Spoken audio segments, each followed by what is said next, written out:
3 minutes after 10 is the time. A very good morning to you. I hope you're well. The Mayor of London's here tomorrow, so you can fill your ULEZ boots to your heart's content. What time's he in? 10 o'clock. 10 o'clock tomorrow. You can speak to Sadiq, and there's quite a lot you might want to put. We may even have to break the habit of a lifetime and go all in on the blooming ultra low emission zone. So hold your horses on that one. I'm going to talk about reparations a little later in the programme. They've popped up quite a lot on my radar lately. And by radar, I mean in the news, in the papers, in the media. And there is a proper dichotomy emerging. There's a proper tension between people who think it's absolutely inevitable that the descendants of slavers should face some form of financial penalty, and the descendants of slaves or the enslaved should face some sort of financial compensation, and people who, somewhat predictably, object furiously to the proposal. I'm minded to confine the conversation to people who know either that their ancestors were enslaved, or, because I'd like to be balanced, or know full well that the wealth into which they were born was built in large part on slavery. But that's coming up a little later in the programme. I'm going to begin with shoplifting. Oh, I may go a bit Brexity as well. I say a nice story, it's an horrible story about a quarter of the UK music industry workers having done no work in the European Union since Brexit. I just want to know what that means, what the ramifications of that are. But I need you to tell me. Is it just me, or is shoplifting a sort of unique crime? Is it the first crime you sort of become, if you're lucky, growing up, it's the first crime you sort of become aware of? One of your mates helps himself to a handful of pick and mix from Woolworths and gets grabbed by a store detective on the way out the door, or it's the first crime you witness, or the first crime you commit. I may, in the dim and distant past, have been caught shoplifting myself, but of course I couldn't possibly comment. I remember when I worked in a shop, I got into one semi-frightening situation. I had quite a weird manager. I don't think he liked me very much looking back. Good God. Do you know, this was 51 minus 23. This was 33 years ago. I've only just realised that he didn't like me very much. I've spent 33 years thinking that there was something wrong with him, and he had some sort of personality defect, but he just didn't like me. So I would get given, it was probably because I was quite posh. I'd get given all the rubbish jobs, and on one occasion he ordered me to follow a shoplifter, not chase. So there's a well-known shoplifter who would come into River Island in Worcester with a briefcase, and he was known from all around the West Midlands. So this chap I was working with had clocked him from a previous posting in another shop, and he would come in with a briefcase in a suit and tie, you see, and he would put 5 or 6 pairs of branded jeans in at this period of history. Levi's 501s were the denim of choice, and he would put 5 or 6 pairs. And I think, what would they be going for? 30 odd years ago, they'd be going for 50 or 60 quid, or am I imagining things? But anyway, they went for a chunk of change, and obviously you'd then sell them on for probably half of the marked price, and it would be a fairly, what would you call it? It would be a fairly profitable exercise. And I got charged with following him. So I followed him. He clocked me. I think I still had my name badge on. I'd be rubbish undercover. He clocked me. And so I said, I haven't stolen anything. So he knew exactly what was going on. And I didn't really know what to do. So I just carried on following him. I must have been a little bit intimidated by this boss who I've just realised didn't like me. So I thought, well, I can't go back to the shop empty-handed. So I just sort of stood there. I remember it now vividly. I stood there on Worcester High Street while this little fellow with a briefcase just sort of started shouting at me. And it culminated in him opening his briefcase and going, look. So we'd obviously clocked him before he'd started thieving, but the manager had told me not to come back empty-handed. And yet the briefcase was empty. I can't remember the rest of the story. I must have gone back. I mean, otherwise I'd still be there now. I must have gone back and said he didn't steal anything, and presumably the manager didn't believe me. But he already disliked me, so, it couldn't get any worse. He accused me of stealing once. This was very strange. I was up a ladder in the stockroom, and the label on my boxer shorts must have been poking out the back of my trousers. And I came down the ladder, and he was at the bottom of the ladder, passing me shoe boxes. I came down the ladder, and about 2 hours later, he called me into his office, and he said, I noticed that you were wearing some of our boxer shorts. I said, pardon? He said, I noticed you're wearing River Island boxer shorts. And I've just looked in the staff register where you had to register everything that you bought with taking advantage of the staff discount. And you never register. I said, I got them for Christmas off my mum. Literally a Christmas present. You've just accused me of steal. Very strange little period of my career, that. I mention it. There is a reason. I mention it because that gives you an idea of how high the security levels were in retail 32 years ago, give or take a few months. 32 years ago. And not only were the shop staff charged with trying to collar shoplifters, but they were even trying to collar their own colleagues, in my case. In fact, there was another one. They did catch someone who'd nicked a jacket. They saw him out in it on a Saturday night. And I wouldn't have taken a picture, would they? Because camera phones weren't commonplace. But they clocked that he'd got a jacket and then hauled him into the office on the Monday and asked him where it had come from. I mention this because the level of security was immense. You used to have store detectives roaming not just individual stores, but also town centres. So I think that several shops in Kidderminster would club together, and the bloke who would be patrolling Woolworths would also have a quick scoot around WH Smith's. So look, the presumption was that they would be pushing back against shoplifting. I'm not imagining that. I wonder what age you'd have to be to think that I'm speaking a foreign language. Because today, and I've checked, so there was a very interesting column in the Times yesterday, which appeared under the headline, "A shoplifting epidemic is going unpunished." Britain's high streets are suffering soaring rates of increasingly brazen theft, yet police lack the resources to tackle it. You were probably aware of that sort of swoop, if you like, on Oxford Street a couple of weeks ago, when hundreds of teenagers who'd sort of collaborated and cooperated on TikTok and Snapchat were expecting to take part in a mass robbery. They turned up in balaclavas and gloves. They were all supposed to pile into JD Sports at 3 p.m. on a Wednesday afternoon. There'd been a successful, I call it a looting spree on an Oxford Street, one of those dreadful sweet stores, those US-style candy stores, the year before. This time the police were warned and prepared. And they stuck a dispersal zone around the entire area for 48 hours. But there was still trouble. There was still bother. That wasn't what drew my eye, actually. That it was bizarrely a reference to a part of London very near where I live, and the local news websites. It's made the Times newspaper, and it talks about the Chiswick Calendar reporting that Whistles now routinely locks its doors after being intimidated by aggressive drug addicts taking clothes. Space NK says it's being terrorised by a Romanian gang and preyed on by regular customers. I didn't get the second bit. Does that mean that people going in to buy 80 quid bottles of perfume are helping themselves to some incense sticks at the same time? Jigsaw says the gang that routinely stole its clothes over 6 months came in to just laugh at staff. Ryman and Vision Express have had their windows smashed. Delis and charity shops are openly stolen from, and staff feel scared and abandoned. Police issue a crime number, which I think makes you entitled to insurance, doesn't it? But they don't do anything about it.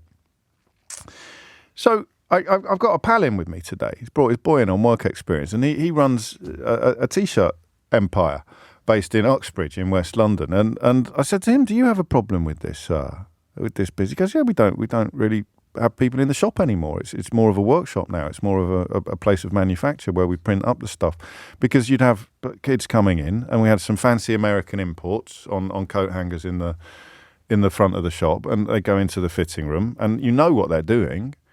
They're putting a T-shirt on underneath the clothes they've come in, and then they just walk out. They say, "What am I going to do?" He said, "I'm not going to go and grab a 14-year-old boy."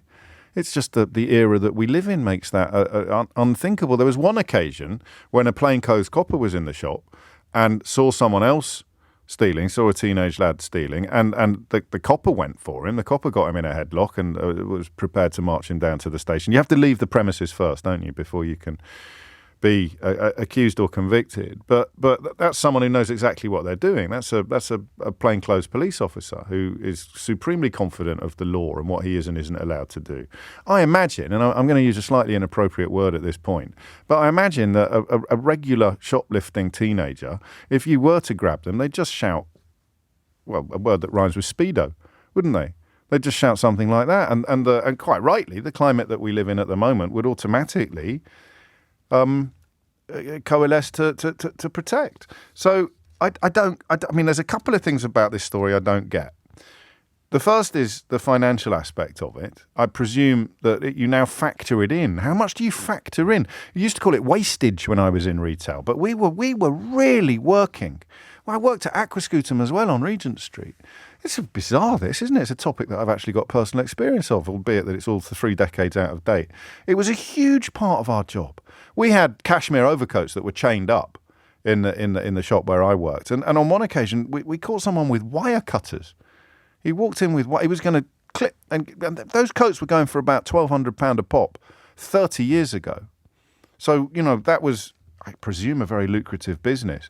But what I'm saying is, and we like these conversations, where it's not my day-itis, not by any stretch of the imagination, but I do like stories about how much things have changed under our noses without us really noticing.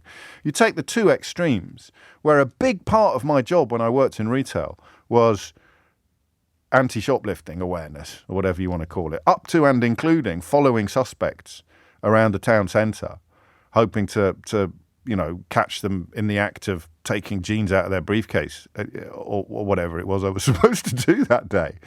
Up to today, where even a shop owner will say, "There's nothing I can do. I know what they're doing. I know that they're doing it. So I just have to let it slide.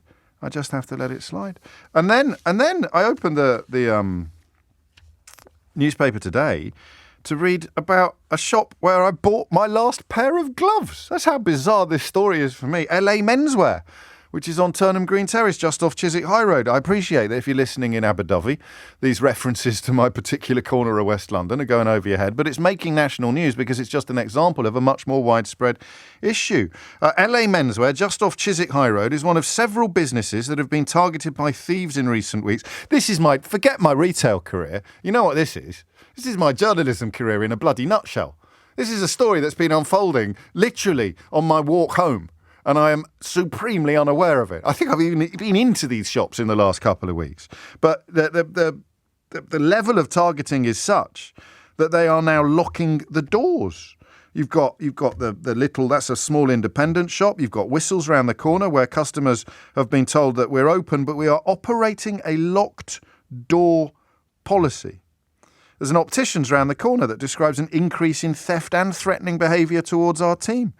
And this is absolutely normal behaviour. Well, not normal, is it? But it's commonplace behaviour. Our customers have been really understanding, says another shopkeeper on the same street, but we've had jewellery stolen. We don't have products that typically people can resell for a lot, but we're still having to deal with it. So, I mean, what's happened is the first question I'll ask. What's happened to create an air of impunity? Because you wouldn't have had police strolling up and down in uniform relatively recently. It can't just be that. A lack of resources means presumably that regular recidivists, I love that word, repeat offenders know that they're safe. And then the third element of it is the real mystery. It's the kind of, how has it been allowed to? What do you do now? What do you do? Do you just factor it in? You're locking your door. So if you're a small business person, or indeed a big business person, then just tell me what you think has happened. 0345 6060 973. And then just thinking about my mate watching someone walk out of his shop with stolen goods. How blatant has it become in your neck of the woods? How blatant is it now? Is there any way back? I'm doing it again, aren't I? I'm bombarding you with questions. Listen, answer any of them or none of them. The numbers stays the same. I'm sort of loosely doing a shoplifting, eh? What's that all about? 0345 6060 973. I don't know how old I'm sounding, but I can't quite believe the scale of the problem that I've been reading about and listening about in the last couple of days. You'd always notice it. There'd be regular scuffles in the Swan Centre in Kidderminster when I was growing up because they caught someone trying to get out of Boots with a bottle of, what would it be in those days? No, Jupe was a little bit later. Jupe was about 1990. It'd be a bottle of Koros. Be a bottle of Koros or a bottle of white linen for your nan. And there would be regular scuffles in the Swan. So it just doesn't. So what? I mean, I don't want to encourage anybody to take up shoplifting. I'm sure Ofcom would have something to say about that.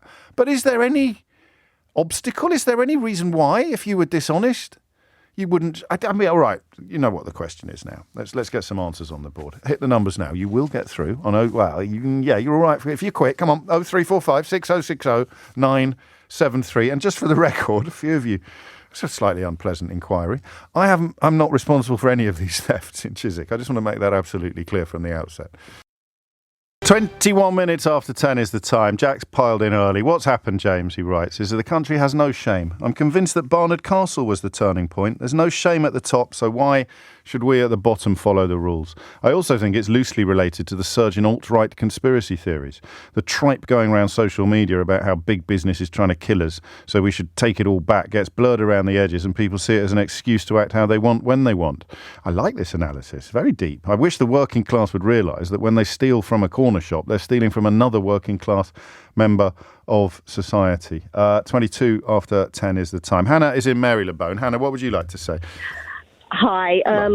We've had a family business for over 50 years, so we've been, having shoplifting problems for ages. But we've been working on a lock door system for about 20 years now. Gosh, is it quite a high-end boutique, Hannah? We are. Yes. We are. I don't know how. I just presumed from where you are and the fact that you've had a lock door policy for 20 years. That's the image I got.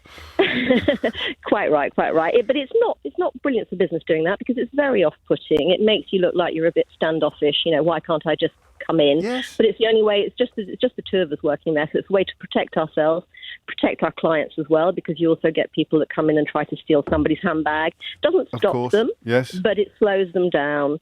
It's just like we also to prevent, ram raiders or schemers coming in. Yes. We alternate hangers so that you can't lift up 10 items at the same time off the rail. I used to do that in River Island. Yeah, I used to do that. Otherwise, you can clear a shop. You can clear a shop. And that's what they do. They'd come in, they'd grab a whole rail of jeans, and then they'd run out again.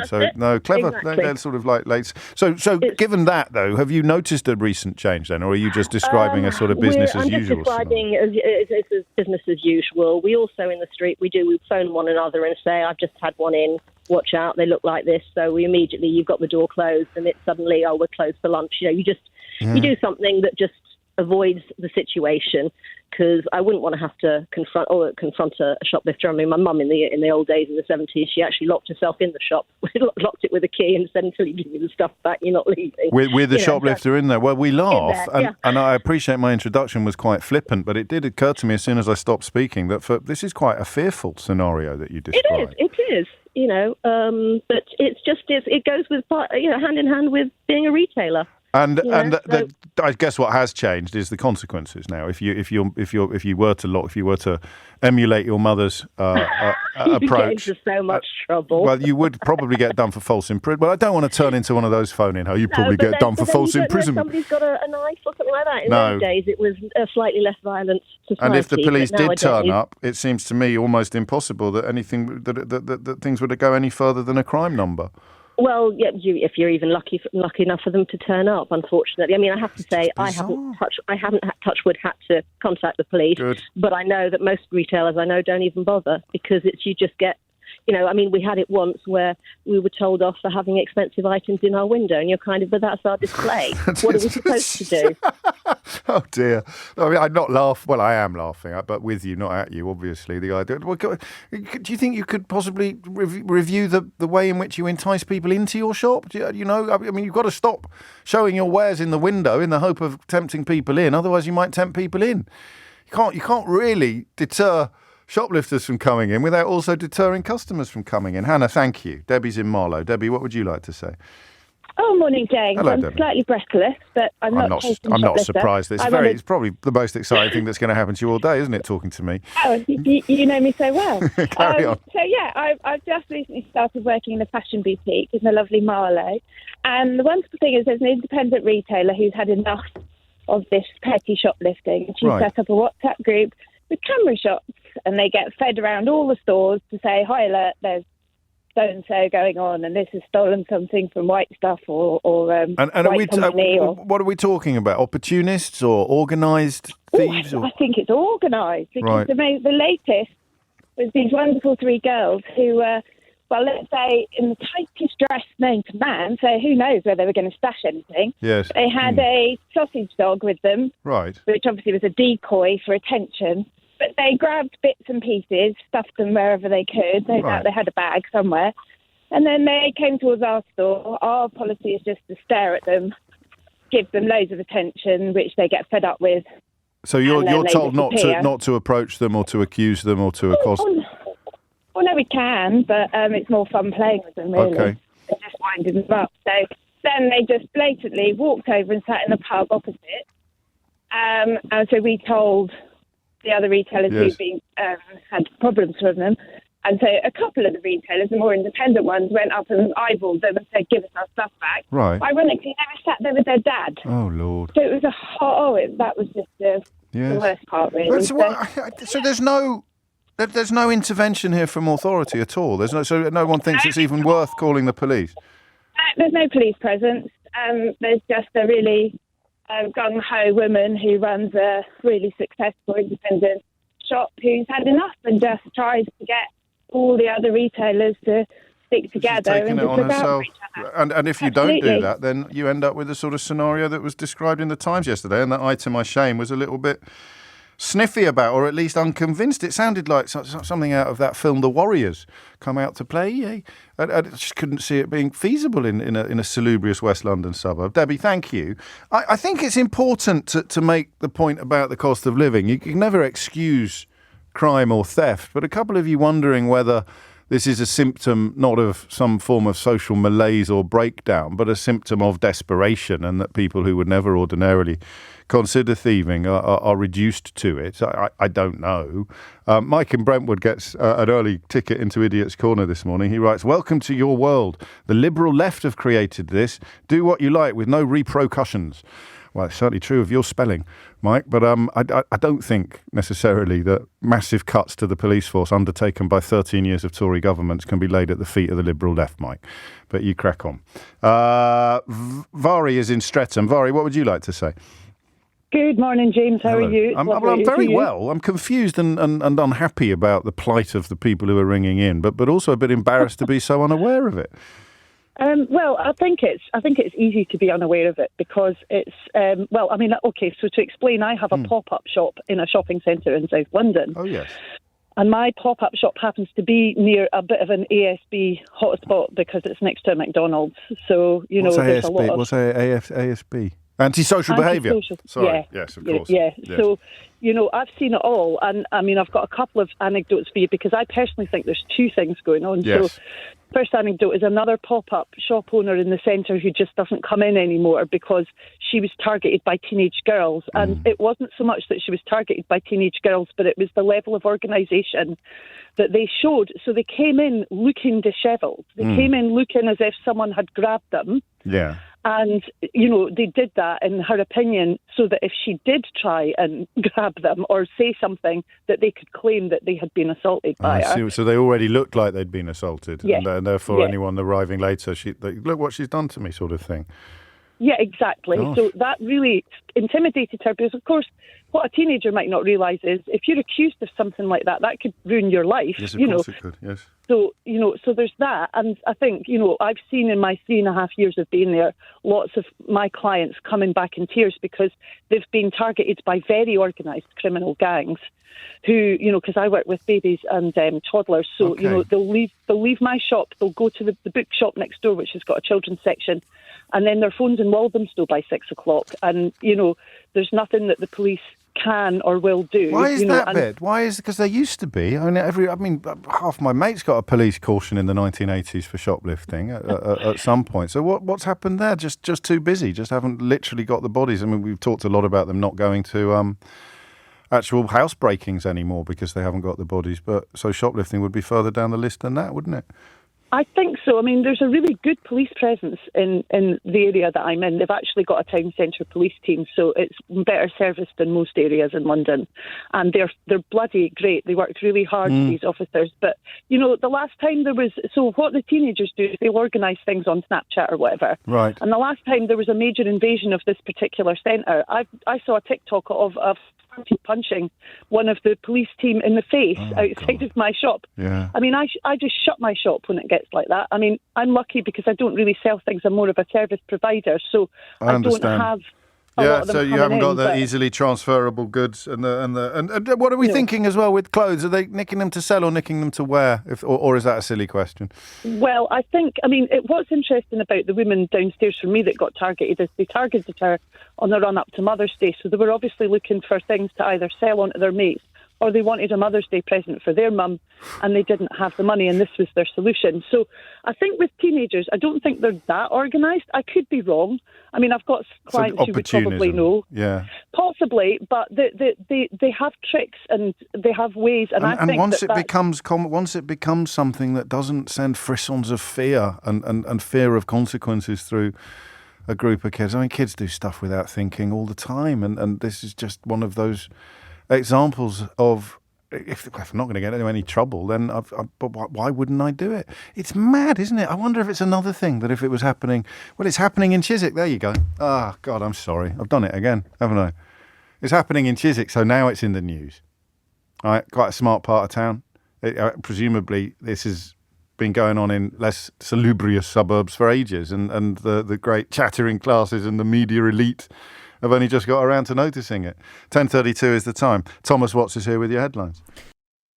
It is 10:35 and you are listening to James O'Brien on LBC. Lee says the door was kicked wide open for antisocial and criminal behaviour by our utterly degenerate populist world leaders, as well as the obvious money-grabbing corruption of their acolytes, particularly in the UK. I don't know, really, Lee. I mean, it's chicken and egg, perhaps, but I suspect that you probably, or some of your mates would probably have indulged in this sort of behaviour if they were supremely confident of there being no consequences, or they weren't remotely intimidated by whatever consequences were in place. I need to give you the email. I'm going to give you a special secret password, all right, that no one else gets this, just you. And it allows you to get your question in front of the Mayor of London tomorrow ahead of everybody else listening. So this is just for you. And I can give you a little bit of inside information. If your question's not about you, Les, it's got a slightly better chance of making it to the top of the pile. And I say that only because we've already got 3 million on you, Les, which we will be asking. But I'll be grateful for variety, shall we say, tomorrow. But also stick your ULEZ questions in there as well. Or come one, come all. What you need to do is this. You go to lbc.co.uk/question. So you write that into your search bar. lbc.co.uk/question. And then we will I'll ask it on your behalf, or we'll queue you up to ask it on the show tomorrow. He's in a little bit of bother, the Mayor. Telegraph reporting possible finagling of some of the scientific evidence that he insists justifies the introduction of the ULEZ. Now, listen, I appreciate the pain of having to pay money that you can't afford. I don't want anyone to think I underestimate that irritation and whatever you call it. But I will not apologise for finding the subject deathly dull. Any radio phone-in subject that hinges on motoring is it's the radio equivalent of pulling teeth. Why do we say pulling teeth? Because it's painful. Is that because that's all a dentist does. It's a bit unfair on dentists, that, isn't it? Every your worst ever day at work is compared to a dentist's every day at work.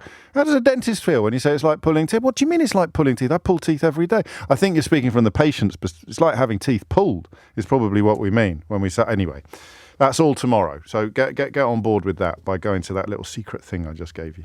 Zara is in Leeds. Zara, what made you pick up the phone? Oh, just listening to your conversation. So I worked in retail from the age of 16 to just 32 when I got made redundant in 2021. And there's such a massive difference between from when I started. Your phone line's gone south since you came on, Zara. It's not your fault. It's not our fault. It's just the way the cookie crumbles sometimes. We'll try and get you back on, I promise. 10:38 is the time. I want more of the why of it alongside the what of it. How has this happened? Intelligent, informed answers, please. Teresa is in Manchester. Teresa, what would you like to say? Hello. Hello. So I'm an ex-police officer. Quit about 4 or 6 months ago now. Okay. And I used to work frontline. Hang on a minute. You quit about 4 to 6 months ago? Yeah, we spoke a while ago. I thought we had done. You hadn't quit then, had we? You? I spoke to you on a day that I was handing in my notice. You'd had enough. So, yeah. Carry on. It's a very, very difficult job. But a lot of my career was spent frontline. Yes. So the officers that would turn up when the shops call 999 and go, hey, I've got a shoplifter. Right.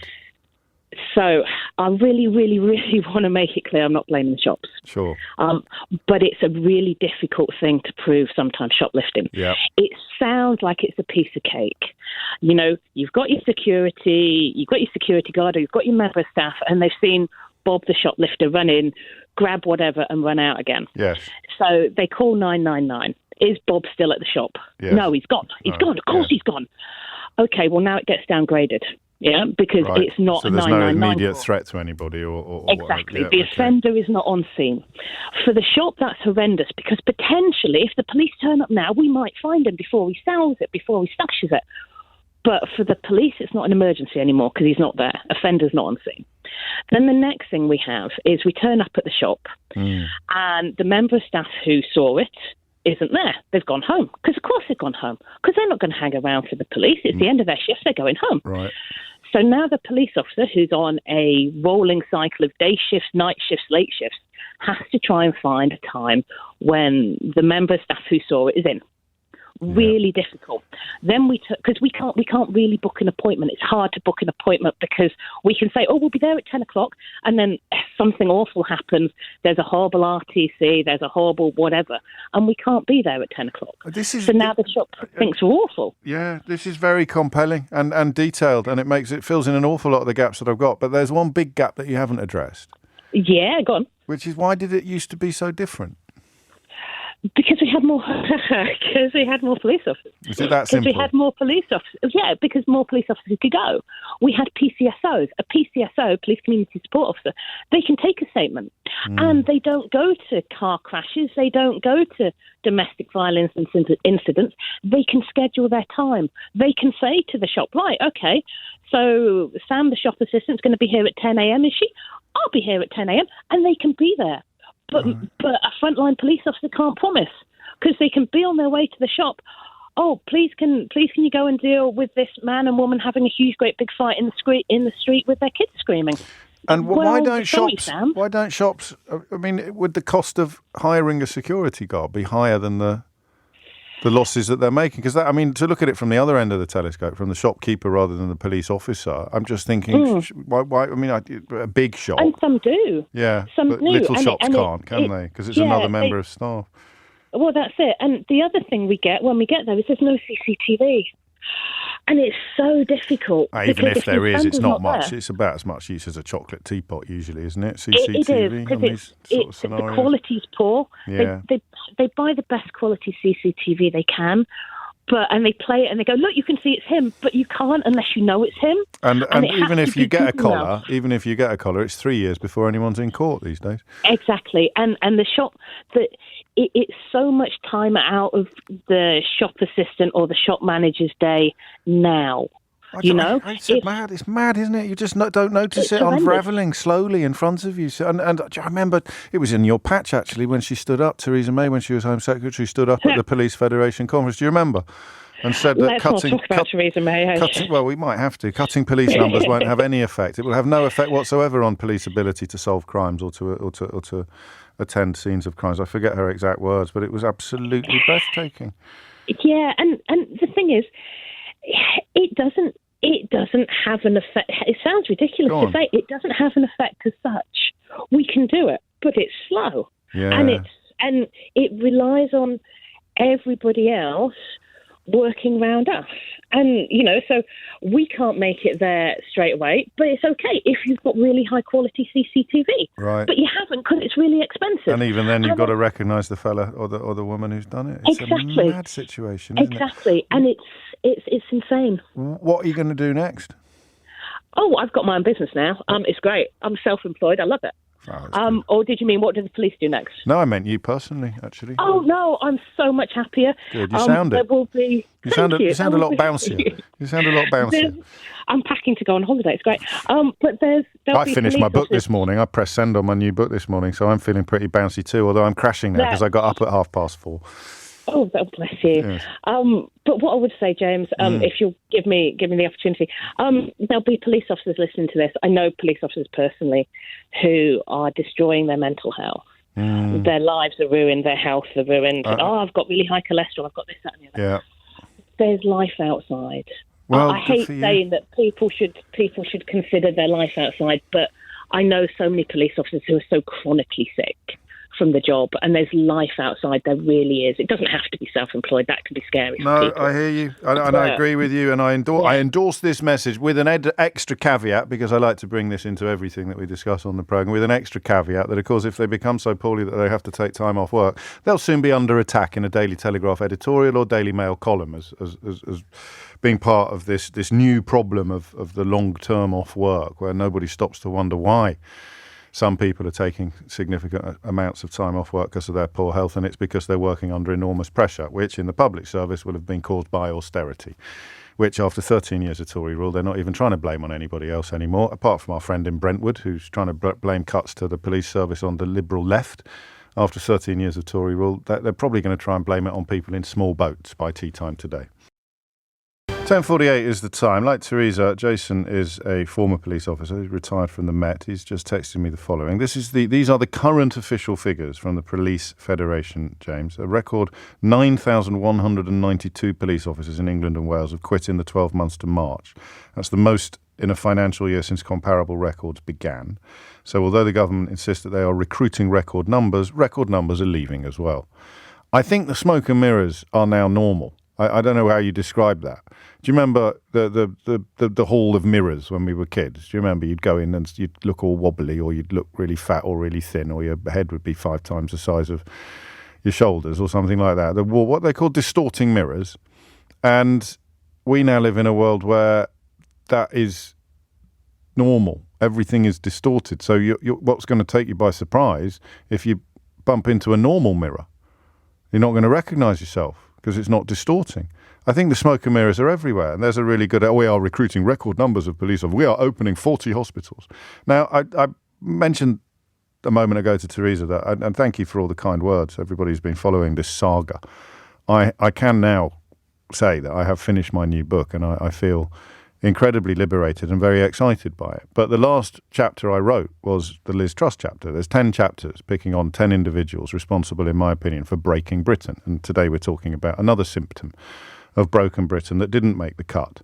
But the Liz Truss chapter was very short and very interesting, because a large part of her propulsion to power was built on pretending that these trade deals she was signing, that were largely either cut and paste jobs with European Union trading partners that we were already party to, or, as we saw in the case of Australia, arrangements that were signed to the detriment of our national interest.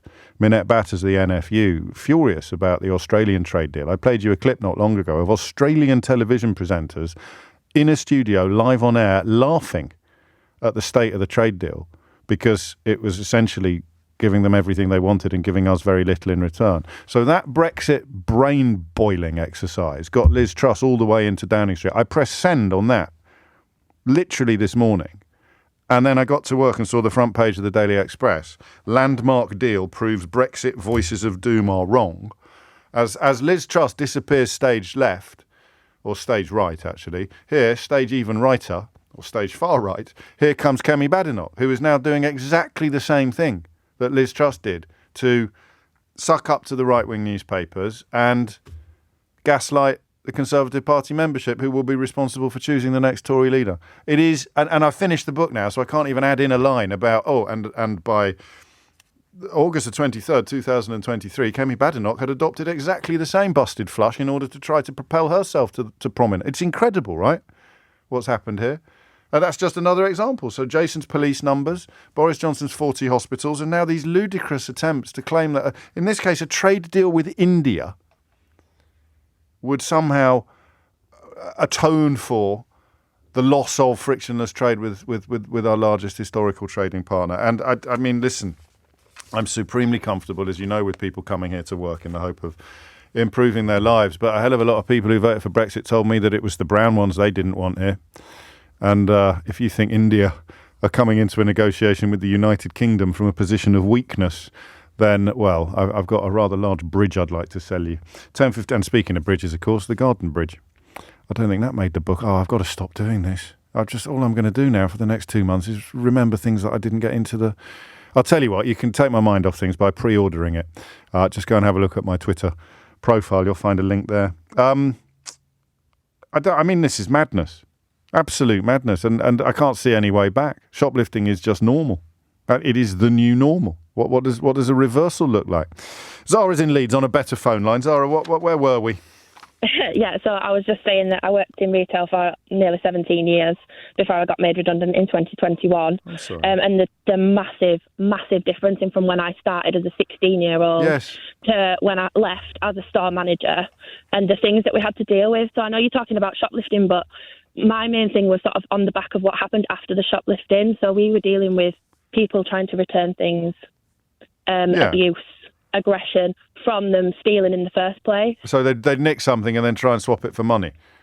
Yeah, exactly. And then when you weren't maybe going to give them a refund and you were only offering them an exchange, then people would get violent. I've had a few violent things happen to me. I got punched. I've had needles pulled out against me. I had a member of staff punched. We've had sort of really major incidents, and I think a big part of it is that there's not enough staff. So keeping costs down in the shops, not just in the police, keeping numbers down. Exactly. Right. Well, I mean, when I started in a small shop, and we would have five members of staff. Yeah, you're right. When I left, I was in an enormous shop, and we'd have 4 members of staff. I wonder how many people are in the menswear department in River Island on Worcester High Street right at this very moment in time. Because when I was there, there'd be 5 or 6 of us. We had a 2-floor store and we had 4 members of staff. One of us had to run upstairs when a customer went up there. So you were upstairs on your own, sometimes with 5 or 6 people up there. I mean, we got raided. Oh, I'm sorry. It was and insane. Of course, from the shop's point of view, they're now dealing with the online competition, which wasn't in place when I worked in shops, or it wasn't really in place when you started. So that you understand why they've got to be shaving their costs at every corner. Cost cutting makes sense when you think about it logically. The high street's quieter, people are shopping online. Yeah. But then for example, my store went from having a yearly loss of 5% up to 17% the next year. Wow. What year was that? What year can you remember? That was between sort of 2018 and 2020. Wow. And then it's progressively got worse. We never got back down. We've never, ever got back down from like 15% since Well, it's factored in now. That is it. That's normal. That is the new normal. Can I ask you a question? Will you promise to give me an honest answer? And don't worry about embarrassing me, all right? But when you heard me on the radio this morning describing my shock at what is happening in my own leafy suburb of West London, was there a little bit of you that thought, welcome to the real world, mate? That's been going on where I am for years. To be honest, the town that I worked in, there was a high number of drug addicts. Right. So we were dealing with addiction and people that were just desperate. Oh. And you could tell that they were absolutely desperate. Yeah. So having needles pulled on you, things like that, it was just kind of a weekly occurrence, which sounds really bad. It was to the extent where we had to get the security guard to come with us when we had to go out back to the bin, because the chances are you'd go outside and there'd be someone getting ready to inject or whatever, just sat next to the bin. No, yeah, you're right, though. It does create a different set of circumstances, I think, although I mean that mode of crime has always been commonplace among those people. It was, addicts will do anything, won't they, to get, I sound like some old geezer now, to get their next fix. But it is true, and that notion of impunity and not caring about consequences doesn't have the same heft when you're talking about drug addicts that it has when you're not, because addiction robs you of inhibition and fear of consequences. The big social change is people who are not drug addicts, shoplifting on an industrial scale, secure in the knowledge that nothing will happen. It's incredible. Thank you, Zara. Take care. Jim's in Manchester. Jim, what would you like to say? Yeah, just, James, my position allows me to be privy to some information from one of the big 4 supermarkets. Oh, yeah. That they used to have around about £80 million as one line in their P&L, their profit and loss statement, that was called shrinkage. Yeah, shrinkage, not wastage. Sorry, I got that wrong. Shrinkage, yes. Yeah, well done. Shrinkage. Thank you. Sorry. Shrinkage is basically theft. Yeah, and it could be shoplifting, or it could be staff. I mean, it could exactly. just anything it could be anybody. It went out of the shop without going past a till. Yeah, exactly that. You could have a contractor that's done a job and he's thought, I'll have that. That'll do for me. And he puts in his toolkit and walks out with it. Yeah. So £80 million for this particular one of the big 4 supermarkets is now for this year £240 million. Ooh, wow. as a line in their P&L, that the lines in the P&L depend on the cost, and the first line that sits in the P&L after sales is people. Yes. Shrinkage used to be around line 14. It's now line 4. Is it really? And it's £240 million a year. And they accept that in their P&L because that's what they put in for shrinkage. And they're completely oblivious to how much walks out the door until they do stock takes. And those stock takes they do, because of the size of a supermarket, they'll do what's called perpetual inventory. They'll do a part of the store and then a part of the store and then a part of the store. I mean, this is really interesting because these are calculations, surely, because they could be deploying resources to bring shrinkage down, couldn't they, or not? So you tell me. The problem you've got is because of that first line in a P&L being people, they will not invest in more people to police their stores as staff. So you'd just be moving money from that line to that line. Exactly. So you write it off. You put what measures you can. You put a security guard who's probably not trained. He's just someone who looks the part, standing at a podium. And by the way, if you look at most of the podiums, the screens aren't working. Yes. Because it costs money to fix those security systems, and that money doesn't put money back in the till, so to speak. So let's not invest in it. And the security guards, for the reasons you've heard, will not take a lot of people on. So this is essentially, that's why I keep using the phrase "the new normal," which was a pandemic phrase that we used a lot, wasn't it? But this is, that level of shrinkage is priced accepted. in. It's priced in to the budget, to the supermarket's budget and the supermarket's modus operandi. Absolutely. Well, I mean, it's a bit scary, really, because... But it's people not necessarily stealing for themselves. Some of these people have got a shopping list from their friends. They go in with a shopping list. Of course. And then they sell those goods to those friends at a knockdown price. And some of these people are hungry as well. We can't absolutely. We cannot overlook that fact. There are different factors that drive people's behaviour, and some of it is desperation. Yeah, and there it is. I mean, it is cheaper to let it happen than it is to pay someone to stop it.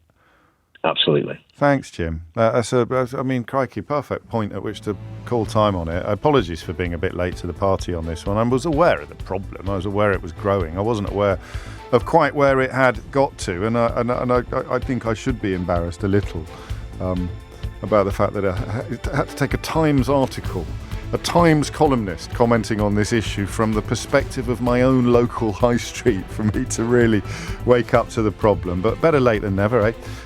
It is just gone 11 o'clock. Up next, I want to talk about reparations. I can't remember the last time we did it, but the Gladstone family now have become the latest to apologise for their forebears' role in the slave trade. It's gaining momentum, this movement, and I want to know how we feel about that. It is 4 minutes after 11, and you are listening to to me, James O'Brien. Sorry, I got a bit distracted there. I often tell you the things that I regret most about our time together, don't I? I mean, you know, the obesity stuff and the horrible nickname I used to apply to people who are very overweight, and I share with you the process by which I came to see the error of my ways. There's one I don't tell you about very often, and I think it's because I haven't fully unravelled it. I don't quite know what was wrong with me. But if, for example, we were ever discussing an event linked to the Holocaust, which we have discussed a lot over the years, and you'll remember one of the most memorable callers that we ever had on the programme, the late, great Lily Pullman, who ended up coming on stage with us at the full disclosure just before the pandemic started, almost the week, actually, that we were beginning to worry about COVID. And whenever I was doing a conversation about the Holocaust, don't forget, it's 20 years soon that I've been in this job, I would get phone calls, one or two phone calls, from people of West Indian and or African descent who expressed unhappiness about the amount of attention that we paid to the Holocaust compared to the amount of attention that we paid to slavery. And I am somewhat ashamed to tell you that I was quite impatient with them. I hope I wasn't rude, but I certainly think back and fear that in my head at least I would be thinking this has got nothing to do with the conversation that we're having. And I would therefore be impatient. You can probably tell sometimes when a caller comes on who I feel is not progressing, if we can use that word that way, not progressing the conversation. It's why I hate the motoring phone-ins, isn't it? Because you just hear the same grievance.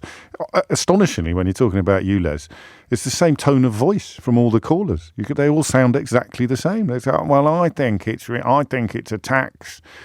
So you can tell, I think, when I'm a little impatient with a caller who I don't think is making a sparkling contribution to the conversation that we're having. And I fear that I was a little impatient to people whose family history contained slavery, wondering why in the United Kingdom in the 21st century that conversation was conducted so much less often than conversations about family histories that had been affected by the Holocaust. It's not either or, of course, unless you're looking at it from a skewed perspective, or rather you're seeing skewed coverage. And I think now it's a really, really valid question, a really valid point. I don't know what the answer is, actually, to that question. I suspect a large part, if not the main part of the answer,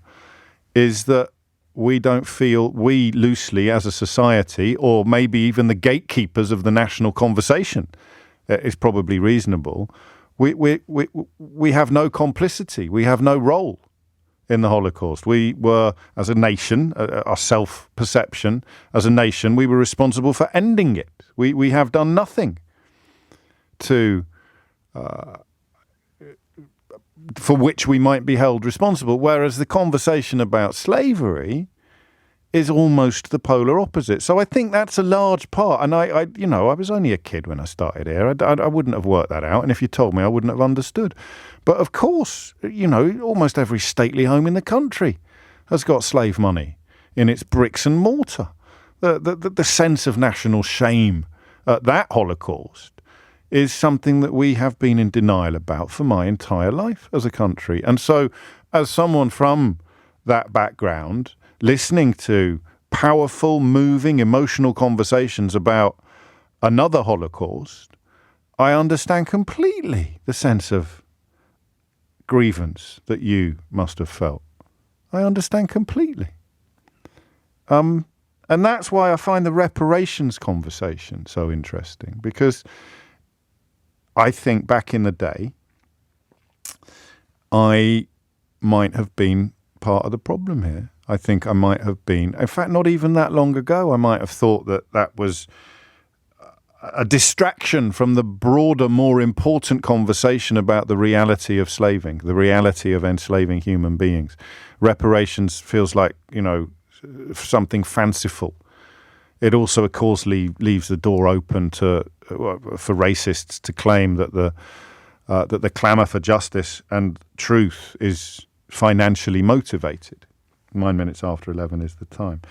And it is a sad truth, but I think an inevitable one.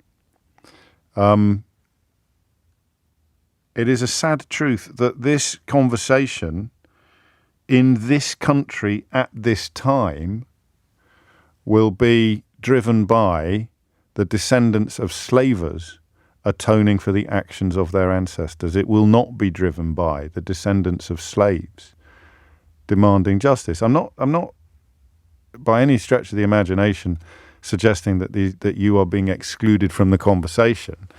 I'm just saying that a story about a descendant of a slave demanding justice or demanding an apology for what happened to your ancestors will not get the coverage that, for example, the descendants of William Gladstone, a Victorian Prime Minister, will get for announcing that they're going to travel to Guyana to apologise for their family's role in the slave trade.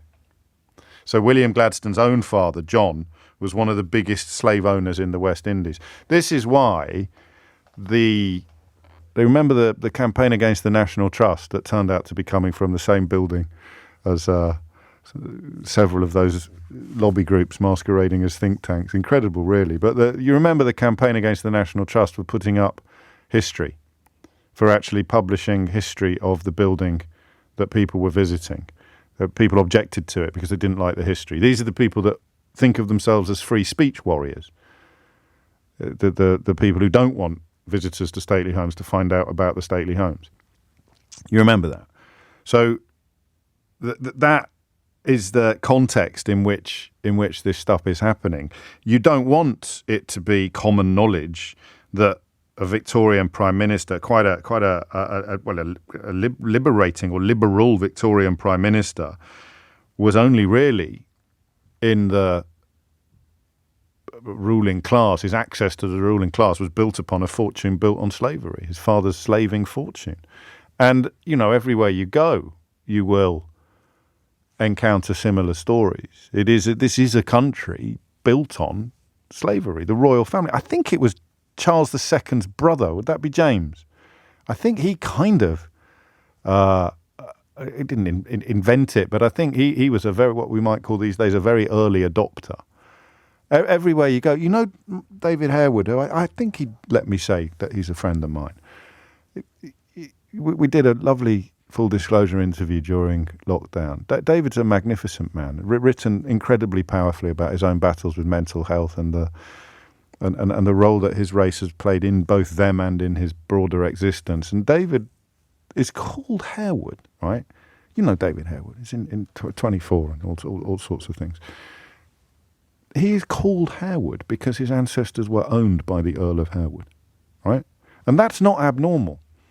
I got some. There's a footballer. There was a footballer a few years ago, and he had the same surname as a mate of mine from school, and I thought that's a bit odd. How can they? Because it was quite a rare surname, and of course the footballer was black. My mate's white. That lad's ancestors would have owned that football player's ancestors, and it's absolutely everywhere. Now the reason that I what's the word? Apologised? I don't know if it did. The reason I acknowledged earlier that I used to come at this issue and come to these conversations incorrectly and inappropriately is because I still don't have full confidence that I'll conduct them in the correct fashion. For example, I only just noticed that the only reason I'm talking about this today is because the white descendants of a white slaver are going to Guyana to apologise for their family's role in the slave trade. So I'm not entirely sure what the most responsible question to ask is. I am pretty sure that the conversation will be confined to families, descendants of slaves or slavers. I think that's an important addition. I don't really see any point in taking... Well, I can tell you the sort of calls you'd get on a slightly lazier format. You'll get lots of people ringing in to say, are the Romans going to apologise to us? Or talking about how the Irish got enslaved as well, which is, really thick.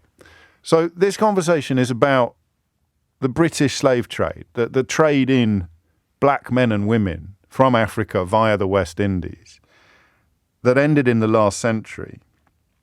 But it's funny, isn't it? 2 words here, actually. You know how I like words. You've got repercussions, you've got reparations. The repercussions continue and the reparations don't exist. So the £20 million that the government set aside on the occasion of the Slavery Abolition Act in 1833, that's equivalent to about £2 billion.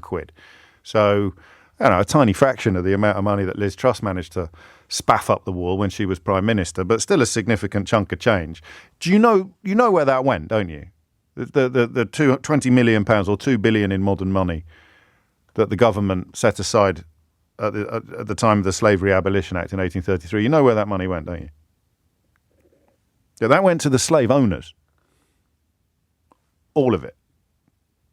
And that was in 1833, so 190 years ago. I did that in my head. And sometimes when I tell you at 11:13 I don't know what question I'm going to ask you, I do it so that I hope by 11:15 I will know what question to ask you.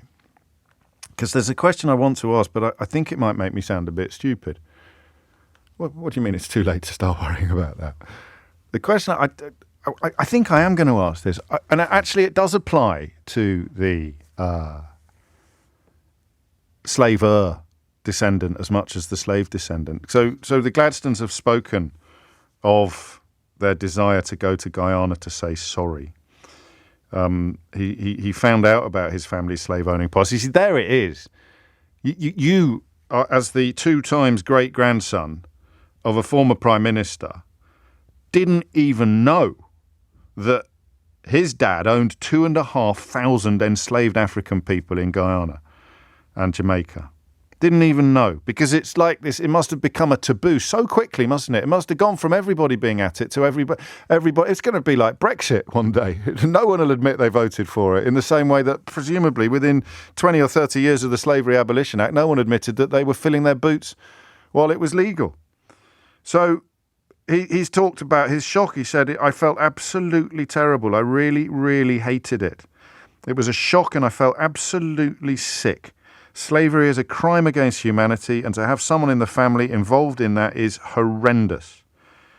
And Gladstone even defended his father's slaveholdings during his early years in Parliament. So the family have now given £60,000 to fund a post to research the slave trade at University College London, £100,000 to set up a research department at the University of Guyana. They plan to make a formal public apology at the opening of the new International Institute for Migration and Diaspora Studies.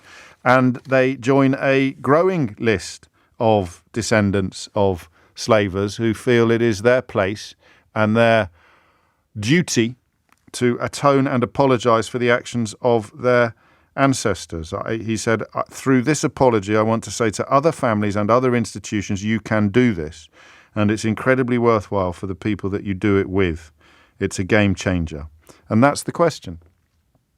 How does it change the game? 0345 6060 973 is the number that you need. There's another family. There was a Trevelyan, wasn't it, a few months ago, I think. Laura Trevelyan, the BBC correspondent, stepped down from the Beeb to concentrate on is atoning the right word? I don't know, I'm a Catholic. Doing penance. How does it change the game? As someone who is conscious of the role that enslavement played in your family history, can you talk me, a complete ingenue or ignoramus, can you talk me through why it matters? So the question I was frightened of asking was, does it matter? But that is implicit in the question about why it matters. Why does it matter? I think I know, and I can come up with answers of my own, but I want to hear yours. We're going to see a lot more of this. And we're going to see a lot of the usual suspects pushing back against it and arguing against it and making lazy, cliched observations about everything from ancient Rome right through to modern Ireland. And that's fine.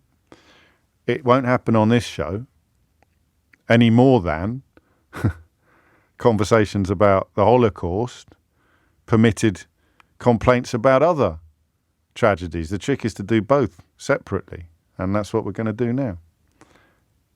0345 6060 973. Why does it matter? Why does it, in the words of John Gladstone?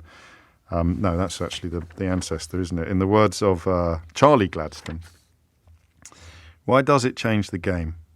0345 6060 973. And if you know that your family were on the slaving side of history, what do you feel about families coming forward to apologise? Everyone's welcome in this conversation. Everyone's welcome in every conversation. But I want to get this one right. Well, I say everyone. I'm completely excluding everyone who isn't in some way associated historically and familiarly with this vile practice. 0345 6060 973 is the number you need. All right. If you hit the numbers now, you will get through. 22 minutes after 11 is the time. Family of former British Prime Minister to apologise for links to the slave trade. And, you know, the 2,500 human beings that were traded like chattels and belongings by William Gladstone's father, John. It probably represents something rather more than links to the slave trade, but I am interested today in what stories like this mean to you and your family. Okay, 0345 6060 973. When I started, I do remember callers or maybe booked guests on other programs saying things like, "What's the point of apologising? What's the point?" You know, it's different eras and different times, and yet when when we have a national grievance, the idea that nobody should apologise for it is generally laughable. We'll get stuck right into this. 23 after 11. Ian's in Burton-on-Trent. Ian, what would you like to say? Hi, James. Being as though you're a connoisseur of the bourgeoisie, you will, as it were, on the left-wing spectrum of the bourgeoisie, you will recognise something here. That why is slavery significant? While the Bank of England, having taught us for about 20-odd years, made enormous amounts of profits out of dead bodies going on the second phase of the slave triangle. And that's one of the untold truths about all of this. So the movement forward for capitalism was on the backdrop of West African people. But I mean, not capitalism in general, but British. Hang on, British wealth, national wealth, we could call it. Yeah, but the Bank of England. Capitalism was around before slavery, or long before the British slave trade became long before the Bank of England existed. So you just got to get the chronology correct. Yeah, of course, I do get the chronology correct. Yeah. So by the 1690s, when the Bank of England was created. Capitalism had been up and running for about 3,000 years. Yeah, no, I wasn't saying that. that wasn't the case. But what I am saying is the Bank of England was orchestrated behind the slave triangle. On the second phase of the slave triangle, the Bank of England paid slave masters copious amounts of money for dead bodies. So we're talking about 10,000 people that died for no reason whatsoever apart from their race. I have heard this before. I'm obviously not as informed on the subject as you are. Would it be okay for me to steer you towards the question I'm asking about the importance of apology and reparation? Yeah, definitely. I mean, by the barrel of a gun and controlling 3/4 of the world's surface, we should be subjugated when it comes to apologies. Apologies across the board. We really should. We should be terribly guilty about our imperialism and the way in which we've utilised that. I think there's an exhibition at the Bank of England on the links with slavery, on the 300-year involvement in what you describe. 12 million African people taken from their homes and families. And it actually looks at how the wealth was created through transatlantic slavery. It's amazing the Daily Mail have managed to miss that, isn't it? It's open until February 2024. Well, exactly. There'll be a gnashing of teeth on Tufton Street, I think.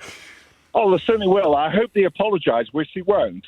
But don't you find it ironic politically that we cherish the Bank of England? Well, I am orchestrated for perpetuating the slave triangle. Yeah, except they don't. I mean, I understand. I think I understand the point that you're making, Ian, and I'm working very hard to remain patient about the fact that you're completely ignoring the conversation that I'm trying to have. Sorry, but no, that's all right. Swings and roundabouts.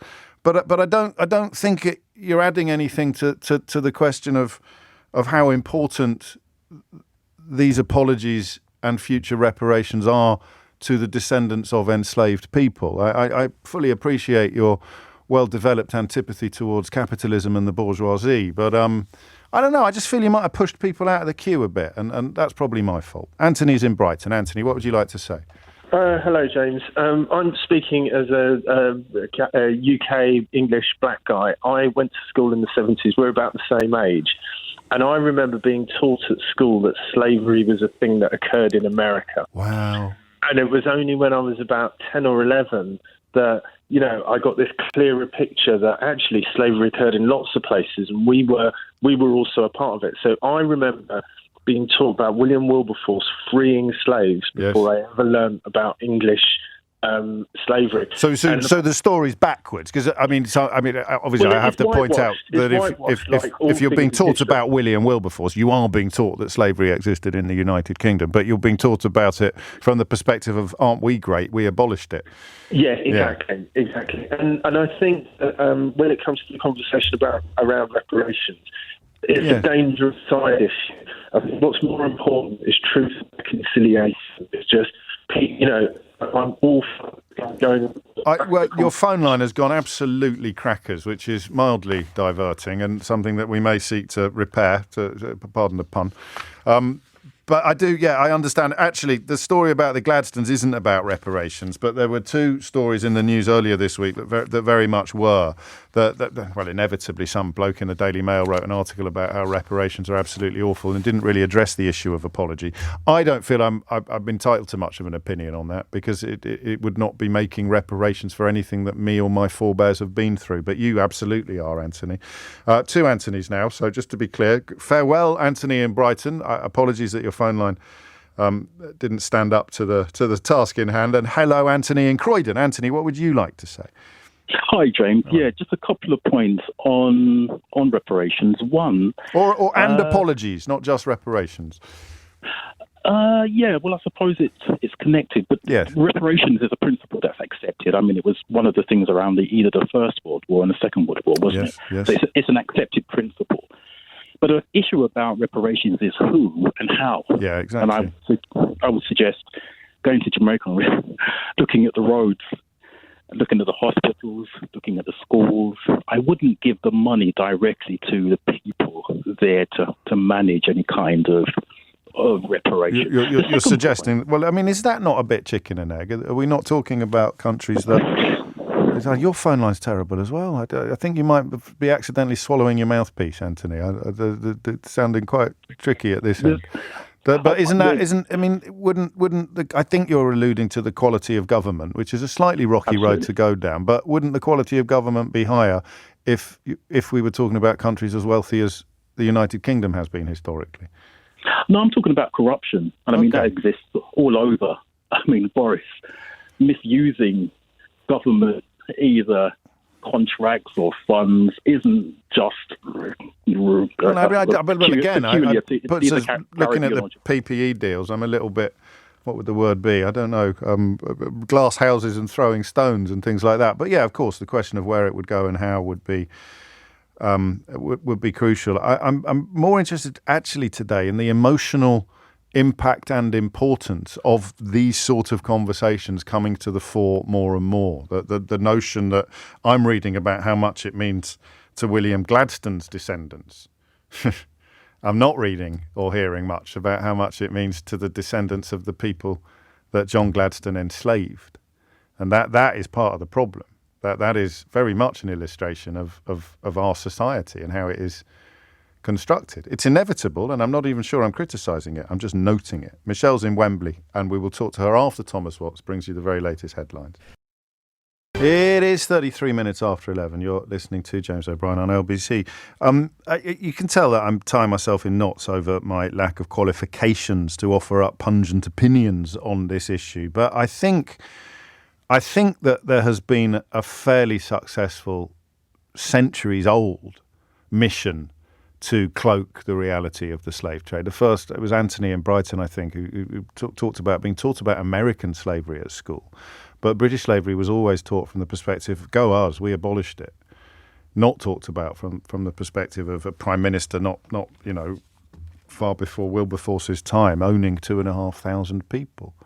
And I think that even families whose forebears were enslaved will have been part of that process. Go to the same schools. So when Akala talked about Saturday morning schools, when he writes about it in his book Natives, such an interesting and important element of that experience, but one that doesn't really exist anymore. 11:34 is the time, and I am talking about the emotional impact on descendants of enslaved people or slavers of the growing conversation about apology and atonement, and then to a lesser extent reparation. But that, I suppose, is the most easily accessible element of the conversation. Michelle's in Wembley. Michelle, what would you like to say? Good morning. Hello, yes. Michelle. Hi, yeah. I just wanted to comment on why is it that the government think that it's acceptable to repay the slave owners. Well, that was in 1833.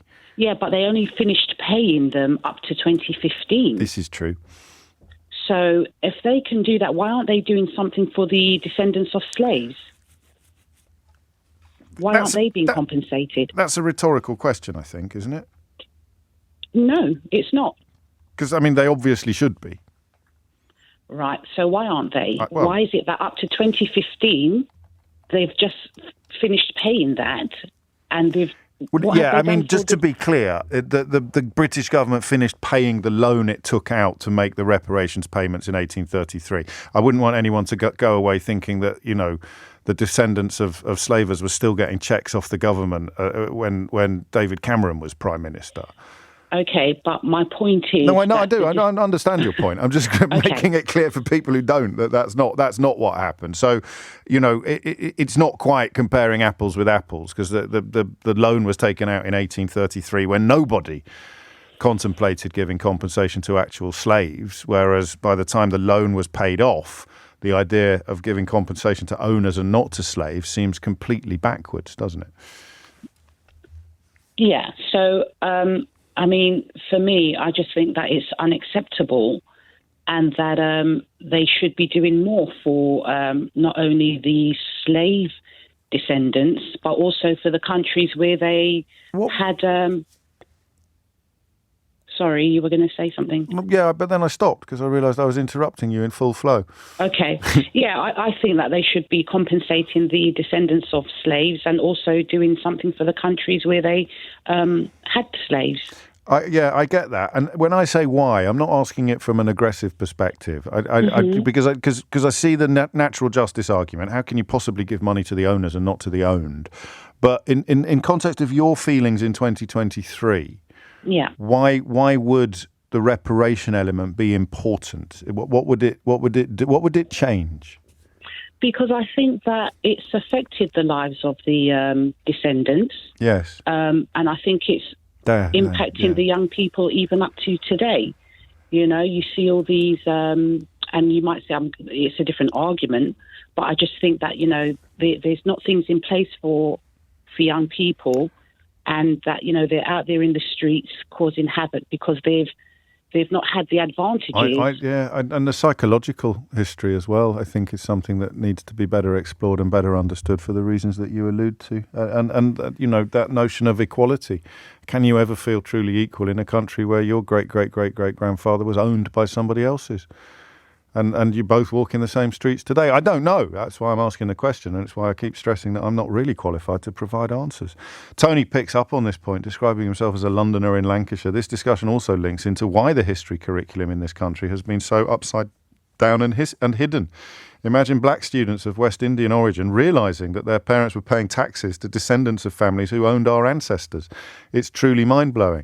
And yet, of course, when Black History Month is announced, it comes around every year, you just need to dip half a toe into Twitter to find a bunch of bozos complaining. It is incredible. Maybe there's part of the answer there. That is exactly what they're scared of, Tony. The truth. Afua is in Cheshire. Afua, what would you like to say? Hi, James. Hello. I'd like to concur with your last caller and some of the sentiments that you've just expressed as well. It is a very, very complex issue. On the one hand, we've got the deniers who say it's 400 years ago, move on. There's nothing to complain about. Why has every other oppressed group managed to pull themselves up by their bootstraps and get on with it? But what's not being examined is the deep-rooted trauma collectively in people of African descent, and the displacement that took place, the divide that is still there to this day between, say, for instance, people from Caribbean heritage and people directly from Africa. All of those divides were driven and rooted in by the transatlantic slave trade. If you imagine you have an individual victim, for instance, who, let's say that individual has been raped, if I can use that word on radio. Of course you can, yeah. Let's say, for instance, that has happened. You then uproot that individual and put them next door to their rapist and expect them to thrive, to psychologically overcome the trauma and to become functional members of society. It's impossible. So what you've got is slavery, neocolonialism, and the overspill of ghettos, if you like, in the West. Because one of the things that I've been examining recently, James, as well, if the issues that we have in the UK, the US, and places like that within black communities are specific to black communities, why do we not see them replicated in Africa, for instance, and other parts of the Caribbean? Do you see what I mean? Of course I do, and I see the converse as well, which is the kind of problems that you're alluding to, commonplace among the white working class in Glasgow. Absolutely. So it's clearly not. Well, you know that racists want to impute criminality to DNA. That's how they justify stop and search. It's how they. It's how they stay employed in some cases. But talk to me about the difference that these conversations make. So let's actually specifically on the Gladstone family. Does that make any difference to you? Well, the fact that the Gladstone family have decided to reach out. Yeah, to acknowledge and atone and apologise. I think it does make a difference. I mean, obviously, if you're a victim of any kind of crime and the perpetrator reaches out and apologises and shows some sort of remorse, it's going to have an impact, isn't it? I hope so. They're not direct perpetrators. Well, no, that's the point I was about to make, and I think it's a really important point because, I can see on a systemic social level the importance of apologising for what our forebears have done, but I wouldn't hold you responsible for your great grandmother being a drink driver, for example. Well, that's the point I was going to go on to make, is that, individual families making apologies, that's all fair and well, and it's great on one level, but this needs to happen at a governmental level. It needs to happen globally. It needs to be taken up by the United Nations, actually. That's what should be happening, and there does need to be some sort of effort towards reparation for those countries. Do we give those reparations to why reparations African for those nations? Well, yeah, but also why reparations for those countries? Because Anthony and Croydon picked up on this as well, where I was thinking, perhaps lazily, more about some form of reparation for the actual individual descendants. But that would be almost impossible to police, wouldn't it? The bureaucracy of it. That's the point, isn't it? We're talking about millions upon millions of people. I think that if there were individual reparations, it would either be a sum that was an insult or sums of money that would bankrupt the West. Yeah. So I don't think that's feasible. I think it does need to be managed. It does need to be managed through countries in Africa or West Africa, or wherever. Yeah, but the problem, and more importantly, the Caribbean and South America, where those slaves were taken, and where we ended up. So the UK, the US, those communities, but it has to be very, very carefully policed. What we have as a result of neocolonialism is corrupt governments that are allowed to run with impunity across whatever region. There's no checks and balances, so that's not a good idea. The other problem you've got is the notion of societal equality. So what you are moving towards is an acknowledgement of epic, ingrained, centuries-old inequality. But this is currently a country where even the head of the Metropolitan Police won't use the phrase institutional racism because he's worried it might upset his own officers. So the struggle is real, isn't it? Getting that notion across. You talk about white privilege, and people who have got a fairly rubbish life say, well, I've got not got any privilege. What are you talking about, white privilege? And either they are willfully not understanding or they genuinely don't understand. It's not a denial of their problems or prejudices they've faced. It's just an acknowledgement that there is one prejudice they don't face. And the struggle you have even getting words into the public vocabulary like that. Never mind the financial element that you're alluding to. But, I mean, that's it, isn't it? The bigger the mountain, the more important it is that you start climbing. Thank you. Thank you. No, sorry, come back by all means. No, I was going to say, that what we deal with on a sort of microcosm of the bigger problem, that's what we deal with every day. People that are in denial, people that say you have a chip on your shoulder, of course, if you make those points. But if the governments that were... There it is. Dawn Butler's new book's brilliant on a lot of this, actually, if Afua can still hear me. I don't know what happened then, but I think her battery ran out, didn't it? It sounded like the battery had gone. Dawn Butler's new book, I think Dawn's on Full Disclosure this week or next week. I think it's this week. Her new book is superb on a lot of these issues and the modern implications, the modern repercussions of what Afua was just talking about so powerfully. The time now is 11:45. It is 11:48, and you're listening to James O'Brien on LBC, where the conversation is remarkable. And what's most remarkable about it is that we're only having it now. And that is actually the point of the conversation, isn't it? Gladstone family apologising for their forebears' role in the slave trade. The father of the Victorian Prime Minister, William Gladstone, owned and traded in 2,500 human lives. What impact do these apologies have in 2023 upon the descendants of the enslaved? And what what impact do the stories have on the descendants of slavers? Mike's in Brighton. Mike, what would you like to say? Hello, James. Well, I think I discovered something during lockdown. My mother did our family tree. Oh, yeah. And one of the names that came out of that was a guy called James Glassford. Right. Her maiden name is Glassford. And he was a tobacco lord in the 1700s. Gosh. He owned tobacco plantations in Virginia. And he's got streets named after him in Glasgow.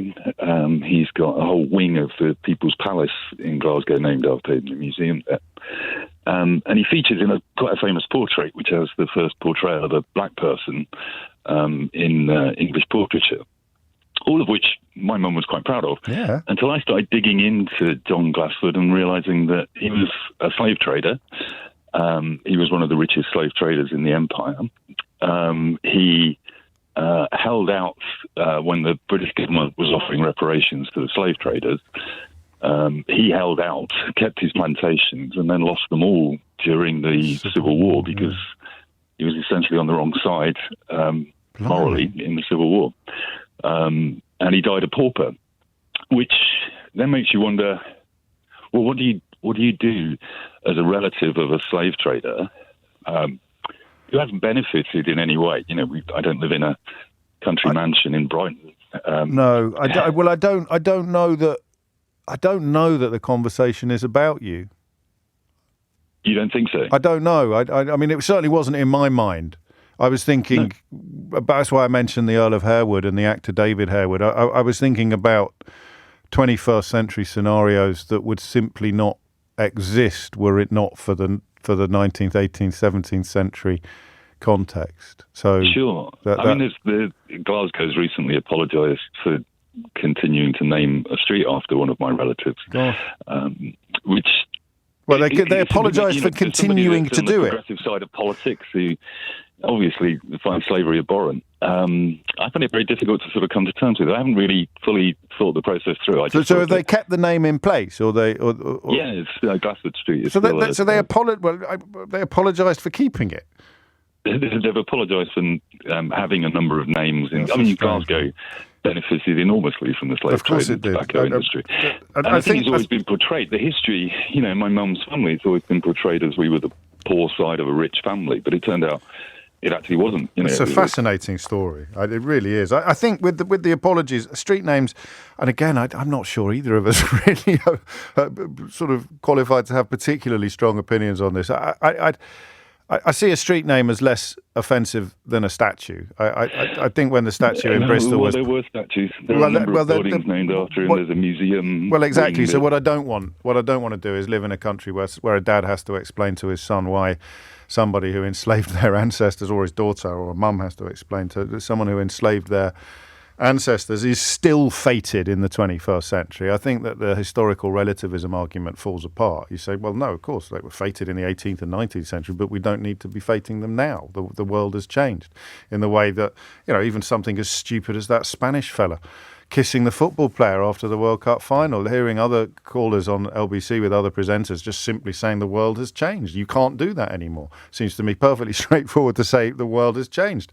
We don't fate slavers anymore, so the statues are all coming down. Pat's in Vauxhall. Pat, what would you like to say? A great deal, actually. I grew up in the Caribbean, and I was part of the process of discovering what the effects of slavery were. And I think you were asking about the emotional effects of this? Yes, the emotional impact. Well, I can also confess that I adapted the story of the Gladstone rebellion for radio, and it actually took me 3 weeks to recover because it was so brutal and it was so awful.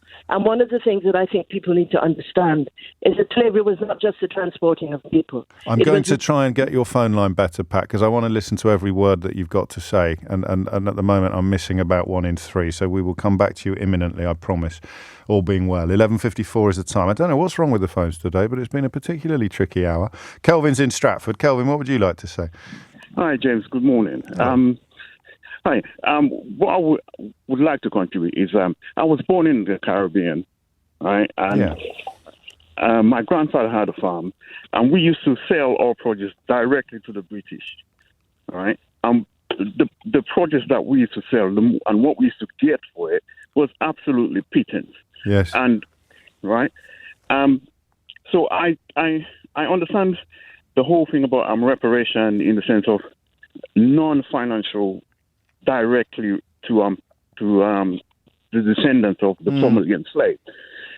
Because I think if you look at it from a financial point of view, there's not, even the whole world together could not pay. There's no price. Right? Because there just isn't. Sure. Right?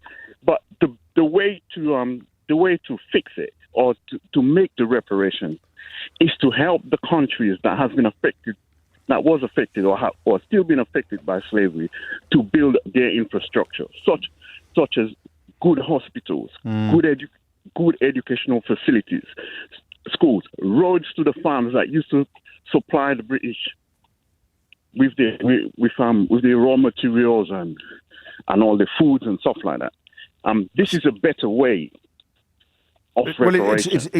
On the reparation side of things, I think that makes sense. I understand it. It doesn't make much difference to the lives of the people that Afua was describing so powerfully, does it? The people who are living here with the consequences, with the post-slavery consequences on the equality issue, or on the I think we've lost another phone line then. It's absolutely bonkers today. I do apologise. But the point that I was making was that it's not either or. You do that on the context of the financial, but in the context of the truth and reconciliation, or that you need that as well, I think. Oh, Kelvin's back, don't you? Yeah, you need that. That is emotional and psychological effect, right? What's more important? I mean, literally, if I put you in charge, and I said, right, you can wave a magic wand, and either the British government and hopefully other European governments deliver huge amounts of financial aid to the territories most affected by slavery, or we turn the curriculum in this country and the political landscape in this country upside down, and nobody will ever again be able to underestimate or ignore the full impact that the slave trade has on black British citizens today. What would you do? Which one would you choose?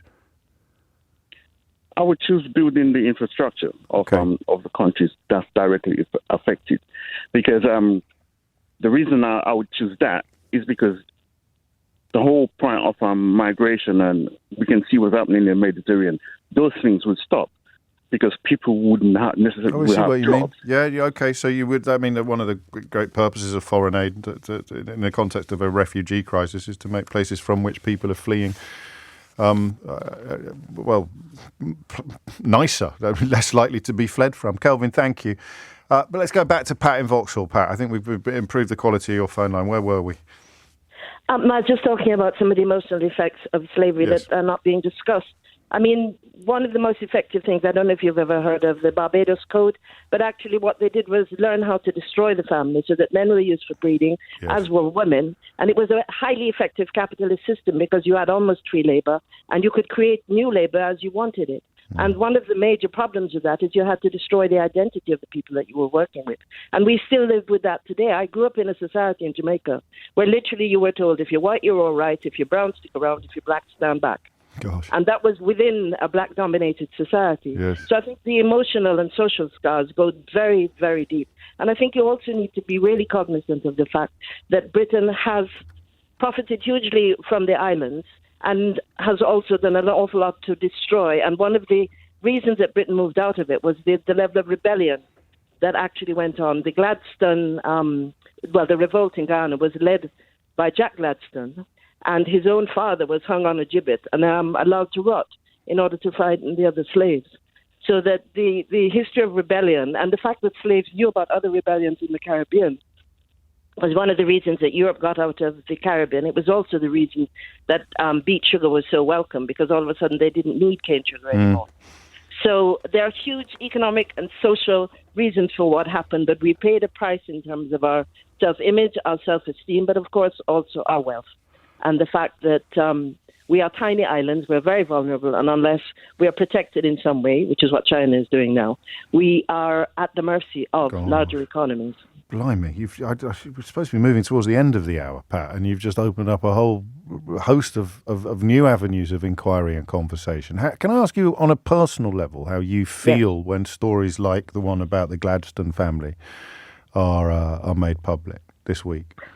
My most cynical response is, isn't it interesting that they've gone to Ghana, which has just found oil wells and is not going to need their money, and they haven't gone to Jamaica, which is suffering in all sorts of other ways and would need the money? That's my cynical response.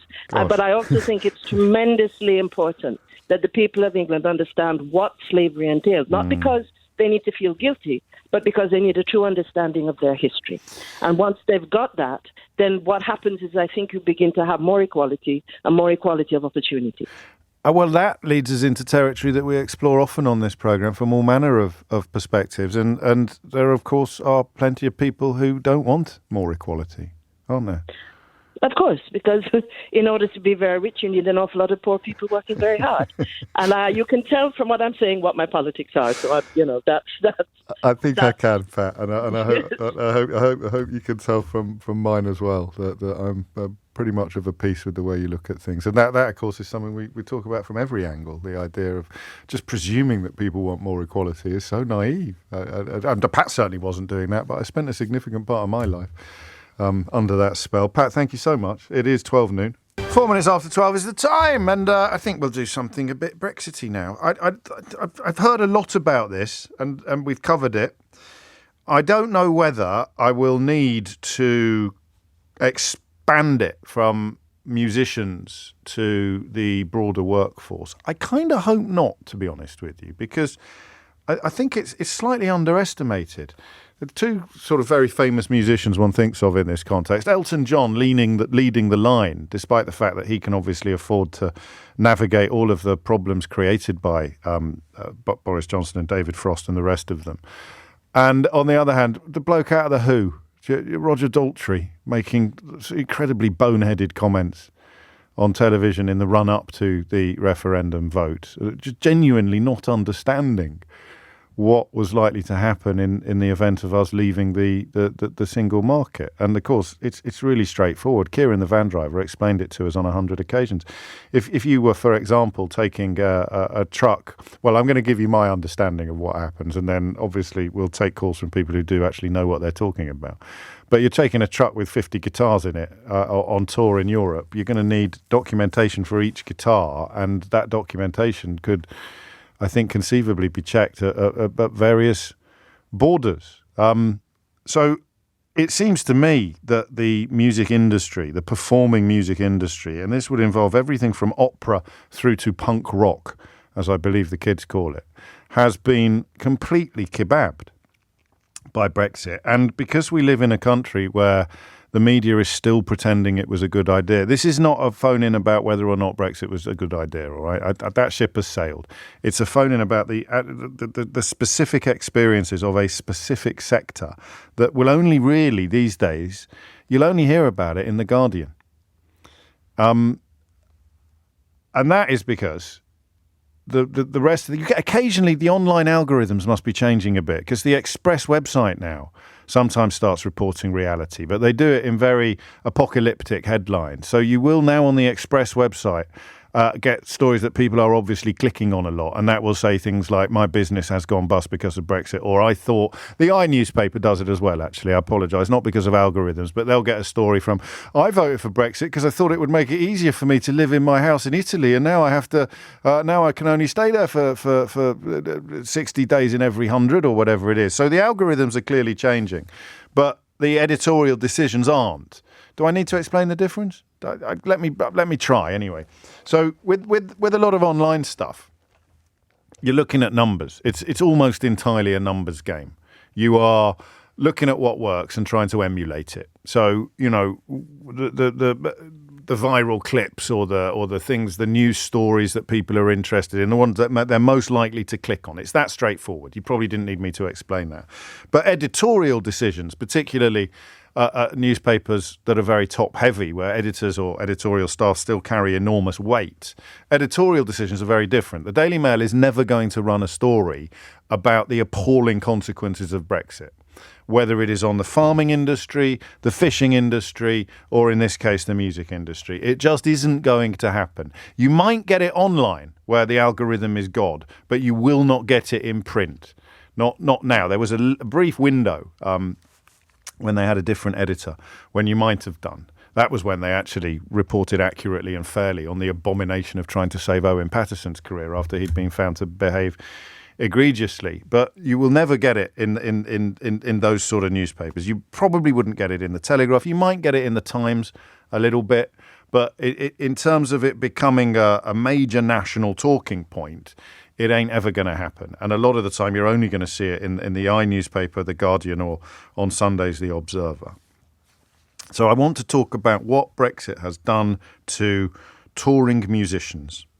A mezzo-soprano, a very famous mezzo-soprano, Jennifer Johnston, said that it is quietly killing our world-class music sector. Don't bother applying for a place in Idiot's Corner by saying, oh, woe is me, the opera is suffering, because we both know already that you're an idiot, so there's no point in you texting me to prove it. You've got a world-class mezzo-soprano describing Brexit as quietly killing our world-class music sector. She says you cannot overstate the impact. The problem with the denial that we see is that it prevents the government from doing things to help. The problem with that Daily Express front page today, where Kemi Badenoch gets to pretend that signing a trade deal with India, if we ever do sign it, is somehow wonderful proof that Brexit was a great idea, when we're there essentially begging India for patronage and custom. The fact that the government still has to keep pretending that everything's going brilliantly prevents politics and politicians from trying to fix problems, because this was a decision taken during negotiation. That's the most mad thing about the music angle, is that they were happy because it would be of mutual benefit. They were happy for British bands to continue to enjoy reciprocal touring arrangements with European bands. Do you know what? We probably come at that from a position of strength. Well, we obviously do, don't we?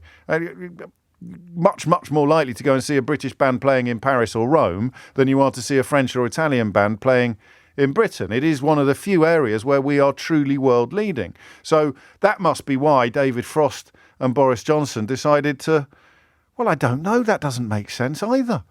So because we have such a rich tradition and such a fantastic music business, they were keen for our bands to be able to continue to tour. And not just our bands, but our operas and our classical music orchestras, all of that.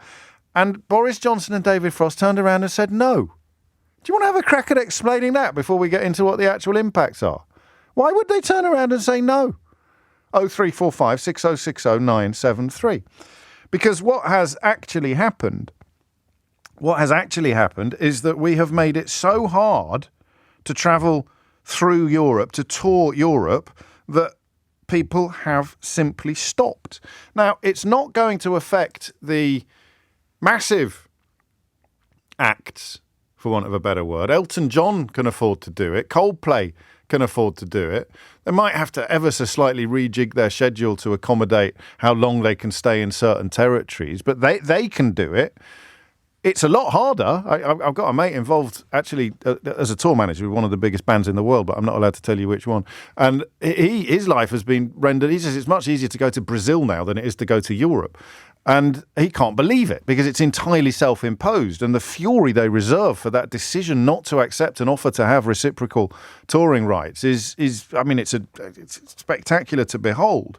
But it means that bands are simply not moving. So they've undertaken a survey, and you have to exclude, for the purposes of this survey, this is what they said, the ISM, the Independent Society of Musicians, they said categorically and clearly, you cannot include experiences that were caused by the pandemic, right? For the avoidance of doubt, don't tell me about a gig that got cancelled because of the pandemic. This has to be as a consequence entirely of Brexit. And it looked at the period from the 1st of January 2021 until April 2023. It went right across the sector. So all forms of music, I'm going to say on a few occasions, from opera to punk rock, because I think that covers most of the gamut. And they asked, what's happened? What effect have you had? 4 out of 10 of those taking part said they had had work cancelled. 4 out of 10 said that they had been forced to turn down work, and a quarter of the music industry workers who had previously gigged, I believe, is that the right verb, is it? They had previously gigged in Europe, haven't done a single gig since. So, 3 questions. Question number 1, what are the problems that we have inflicted on ourselves? Precisely and specific. What are the problems? Because I can use words like visas or carnets, but I want them explained in easily comprehensible language. What are these problems that Boris Johnson and David Frost have deliberately and consciously inflicted on one of the very, very, very few sectors in which we can realistically claim to be world-beating? That's question number 1. Question number 2, consequences, both personal. Have you had to break the band up? Have you had to move house? Have you had to give up opera? Have you had to get a Saturday job? I don't know. But so consequences for you, but also consequences culturally. What's this going to mean culturally? Does it mean that our orchestras will suffer because they no longer play Berlin as often as they do? That both the personal and the group dynamic as well, the consequences, the effect. 0345 6060 973. And then finally, this may be too soon. I don't know when or whether we're going to be ready for these conversations. Why would Johnson and Frost have turned down the opportunity to leave things exactly as they were for touring musicians? I genuinely don't know. 0345 6060 973 is the number that you need. So I like those questions. Number 1 is the detail of it. What have we actually done to ourselves?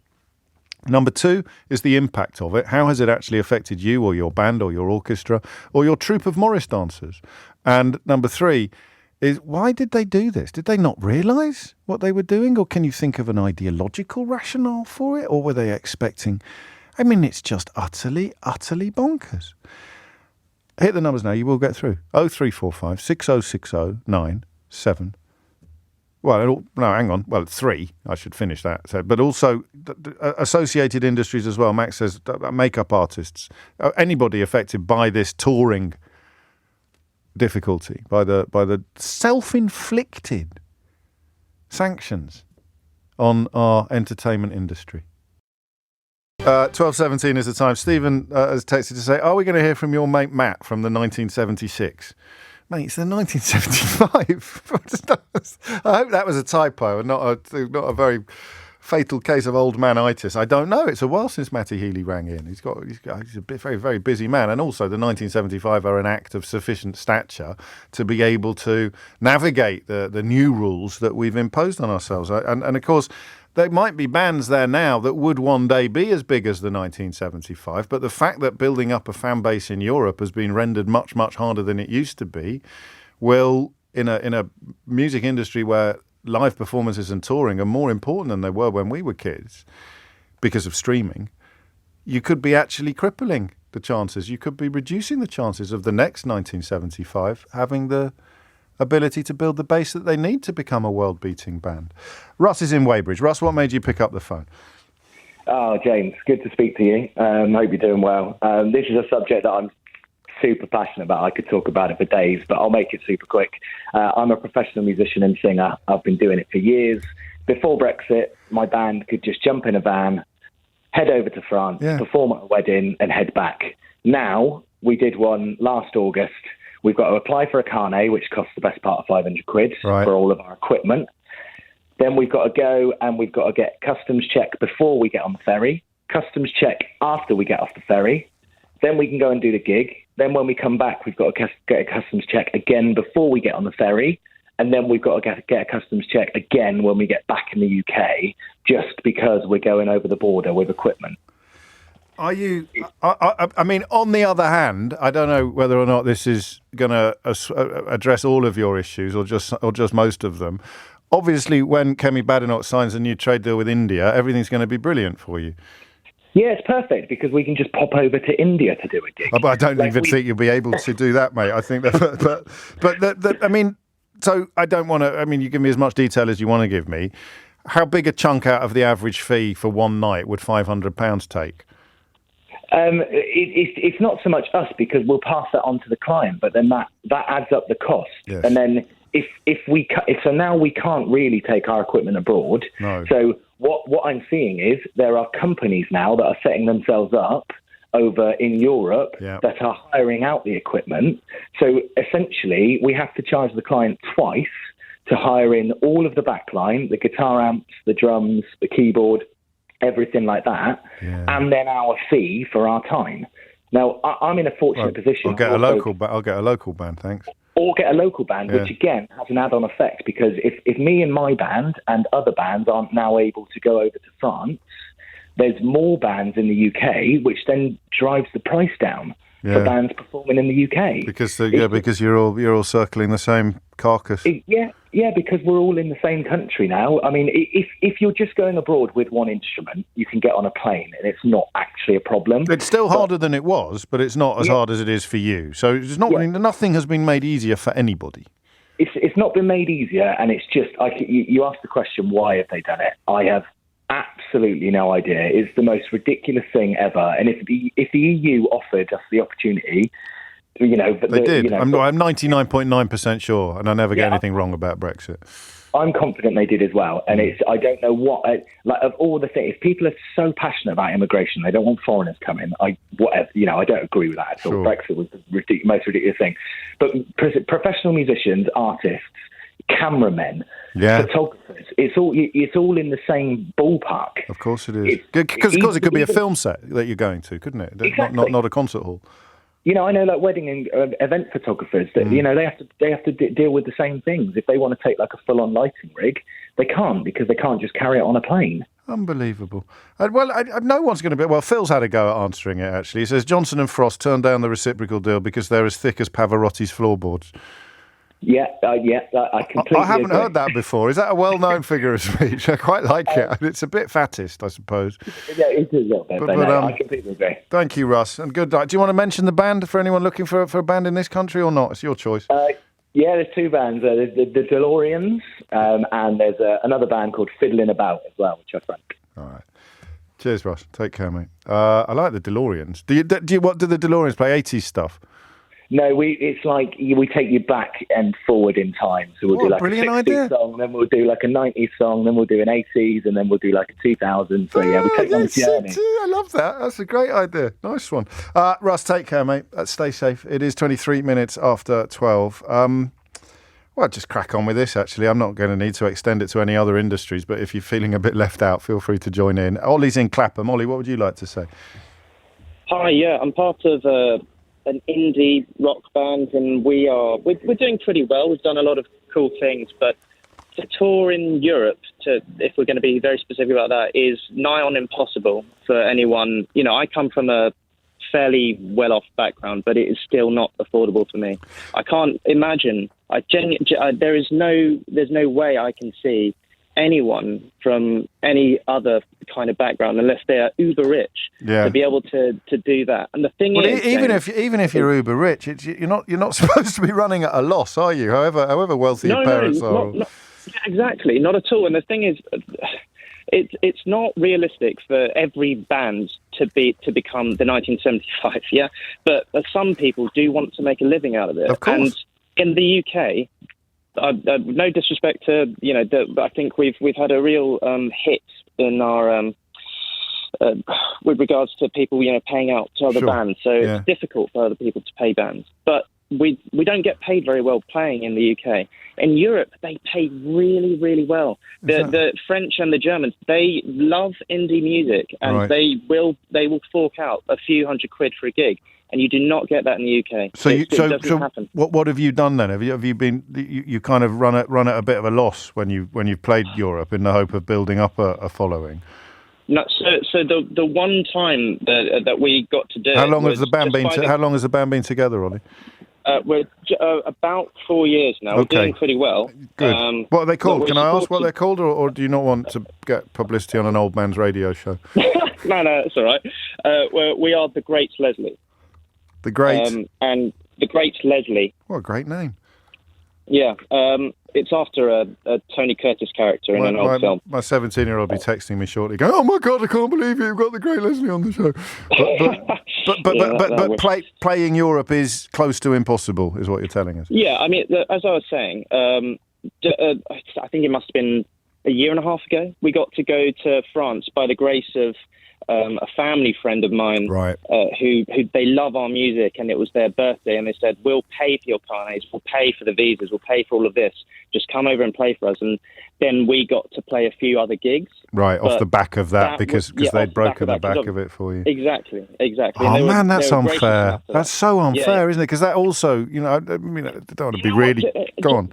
James, sorry to interrupt. It is unfair, and this government is their care for the arts and for music specifically is absolutely abhorrent. The BBC introducing platforms are essentially in dissolution now. Yes. We've been supported by BBC Essex through the last year with every single song we've released, and the DJ there who supported us now has to hang up his hat essentially for BBC Essex because of the cuts across there. Because of the cuts, it's absolutely disgusting, and young artists and young bands will not get the opportunities that they are afforded now, least of all 10 years ago. It is unbelievable. Mate, you're on the money. So 20 years down the line, we're all going to be sitting here wondering, why are we no longer like the biggest players in town when it comes to touring musicians and music and the rest of it? I think, have you played the States yet? Have you been to America yet? God, I wish. Well, I think it might be easier. Well, it may be easier, but as far as I know, so I have a few friends who are in very big bands, sure. And they tell me how much more difficult it is to actually get paid in America, even more so than in Britain. Fair enough. So even though we could go over, I don't know if we'd make any money to justify that trip. Well, I will be listening to My Left Eye after the show today, Ollie. Oh, good. Yeah, good lad. And listen to Burn Me, Drown Me. That's about climate change. The whole new EP that we're releasing is about 21st century problems, which is the title of the EP. I like it. I shall report back tomorrow. Ollie, take care. 27 after 12 is the time. It's not right, is it? I mean, the idea of... Oh, hang on, Ollie, come back a minute. I'm asking everybody this, but I don't imagine you've got a particularly good... Do you understand why Boris Johnson and David Frost did this to you? Kick in the head? I don't know. Kicked in the head by a horse. I don't know. Julian is in Bornholm, which I've almost certainly pronounced incorrectly, in Denmark. Julian, what would you like to say? Hello, James. Hello. Yeah, as your previous caller said, it's not just the hassle of carting equipment around Europe. I've lived in Denmark for 30 years. I was a touring musician for 20 years of that, and for me it was just a guitar and a microphone. The problem was that post-Brexit, before Brexit, I was working in Finland, Sweden, Norway and Germany. Right. And Denmark, of course. Yes. But because of Brexit, I now have permanent resident status here in Denmark. Yes. But I'm only allowed to work in Denmark. Were you playing last night, Julian? No, sadly I had to pack it in because you're sounding a bit croaky. Is that why you've knocked it on the head? Sadly, I've lost my voice permanently. Oh, mate, well, that's a curse, isn't it, for doing what you do? So, I mean, you've been attacked from all angles, but you'd need to become a Danish citizen in order to travel freely from...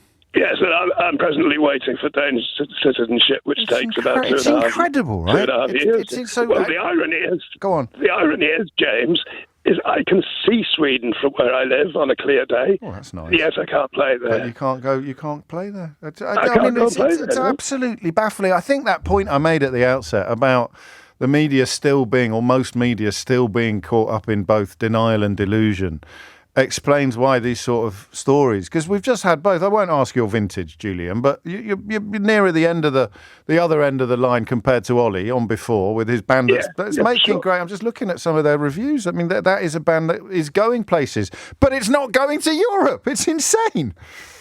I was just on the Irish pub circuit, Sure. But it's a living. It's a nice living. It's a nice living. It's a nice livelihood, and it's been complete. I need to ask you. I asked the others. Any thoughts on why Johnson and Frost might have done this? Well, again, I think it must have been the same horse that kicked him in the head. It's 12:30. Amelia Cox is here now with your headlines. It is, of course, 12:33, and we're talking about what Brexit has done to the music industry. And to be honest with you, even James O'Brexit is staggered by the sheer scale of the problems that we're hearing and the sheer stretch. I like this as well from Matt. Shout out to Roger Daltrey from The Who and Bruce Dickinson from Iron Maiden, who openly voted for and supported Brexit, kicking the ladder out from under younger bands just starting out, boycott the dinosaurs and get on Bandcamp to support small and upcoming artists. They're more interesting anyway. I didn't know Bruce Dickinson had gone down that road. I remember seeing footage of Daltrey spouting all sorts of bills, but he used to knock about with the fella that owned the Daily Express, so God knows what sort of nonsense he's swallowed over the years. Justin's in Scunthorpe. Justin, what made you pick up the phone? Now then, yeah, quite surprised I got through there. Yeah, I'm just adding just a little slightly different perspective here because obviously we're concerned about the young groups that can't get a foothold. But there's a massive section of bands that have been working really hard for a really long time that are basically, flummoxed. The most of the fan bases in Europe and they're doing well, and now, literally overnight, it seems like it's been taken away from them. Because the livelihood is dependent on the touring. It's that's the bread and butter, isn't it? And more so now than ever. So if you've suddenly shut down 50%, 60% of your international touring avenues, you've shut down 50 to 60% of your livelihood. Well, yeah, put it this way. A few years ago, let's say 10 years ago, I was able to live on it. Yeah. But with the advent of streaming and Spotify and everything else, it got a bit tougher. But what I didn't need is the sort of the nail put in the coffin where you can't even, because, my publishing revenue's obviously not as good as it could be because of the streaming. Sure. So I am dependent on the live work. But now, it's like... And the live work is dwindling, is it? Well, it's sometimes as a musician, it feels like every turn you make, there's a blockade put in your way. Yeah. So now I'm in my 50s. I've been, playing gigs. I've come up through, doing squad gigs and crusty punk gigs and stuff. I've paid my dues. Yeah. My way up into doing guitars and tour buses and being involved a lot more, and and so 10 years ago I could have lived off it. I know. Well, I was virtually. And now then I had it's gone backwards. Well, I had to supplement it with sort of teching work. So I started guitar teching and drum teching for other bands. Right. But all those bands and all my friends and my management and the record companies are all based in Europe. So it just feels like overnight, not just my band work, which I'm sort of dependent on, it's my tech work as well. So everything has been taken away. And I'm in my 50s now. I live in an area that there's not really any scene, there's not really any job opportunities for somebody like with me with my skill set, because music's been my life, Mate, it has my whole life. So, what am I supposed to do now, because, I'm looking at another tour, trying to book another tour for December. Yeah. And it just, we're looking at the figures and we're 10 grand down. We're 10 grand in the red before we even start. And would you previously have hopped across the channel? Would you have done that previously?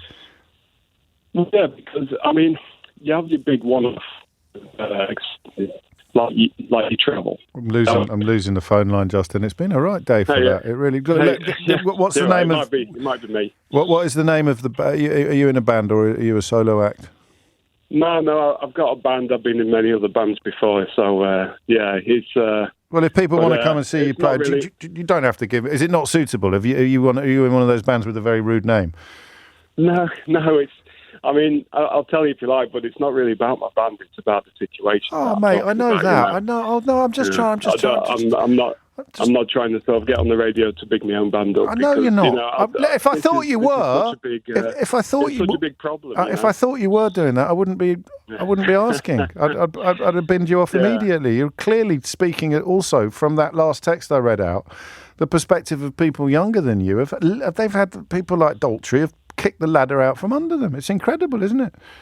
Well, I just don't think. The thing is, it's the double-barreled assault. Obviously. Yeah.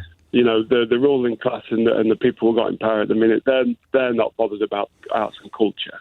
We know that. No, they're really not, are they? You're right. No, but the thing is that people are led by, obviously led by donkeys, but, people are kind of led by that. They give the example. And it now filters down. As a whole.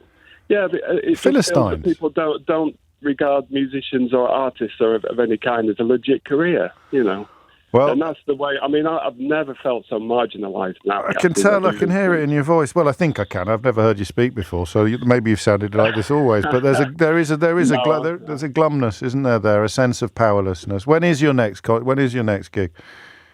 Well, we've got one in Poland next month. We've been doing some fly-outs this year, right? But again, we're just losing money hand over fist to just go and play and be a band, And then obviously, like I said, we've got this thing supposed to be booked for December, and I've just been given the figures by management, and like I said, I've somehow got to find 10 grand. I mean, there's like flights, carnets, there's the tax thing as well. Sorry, I'm going on a bit, but I mean, we they're a lot more strict on tax. We used to be able to get around if you're so many people in a touring party. Yeah, you can get exempt for sort of tax, paying your tax in Germany. Oh, man, and they've done this all. For instance. Any idea why they did it? And I've asked everybody. I'm getting a fairly unanimous response. Any idea what Johnson and Frost were playing at when they turned down an opportunity to leave things as they were, as long as it was reciprocal, which would have been massively in our favour, I think. Well, yeah, and whatever it was, they weren't thinking about any kind of arts or culture or musician or exports, music exports or anything like that, because they're so far removed from it. I don't think it even came up on their radar. I mean, incredible. Artists have been bottom of the barrel for a long time, but I mean, this lot, I think they're just. I don't even know if it's even conscious. I think they're just. For whatever reasons they've got, the result is that they're finishing off a really amazing creative industry that this country's got. That is very much I wasn't expecting the conversation to go quite as far or as fast. not just with you, but with everybody from all levels of the industry. It's quite incredible. But before you go, I do want to know the name of your band. Okay, it's Crippled Black Phoenix. There we go. Thank you. 12:40 is the time. I've got all their CDs. Susan's in Croydon. Susan, what would you like to say? Well, two things. First, I don't understand why people don't get why Boris did this, because I think it's basically their core base are so stupid that they wouldn't understand the difference. That. That's my job. Well, they wouldn't understand the difference between touring freedom of movement and regular freedom of movement. Therefore, they had to ban everything. So it was very clear that they were tough on movement. So that's my answer, and I'm 99.9% sure that's why they did it. But that's the base. Frost must have known when they said, why don't we have reciprocal arrangements for touring musicians? He must have known what was on offer. Why did he say no?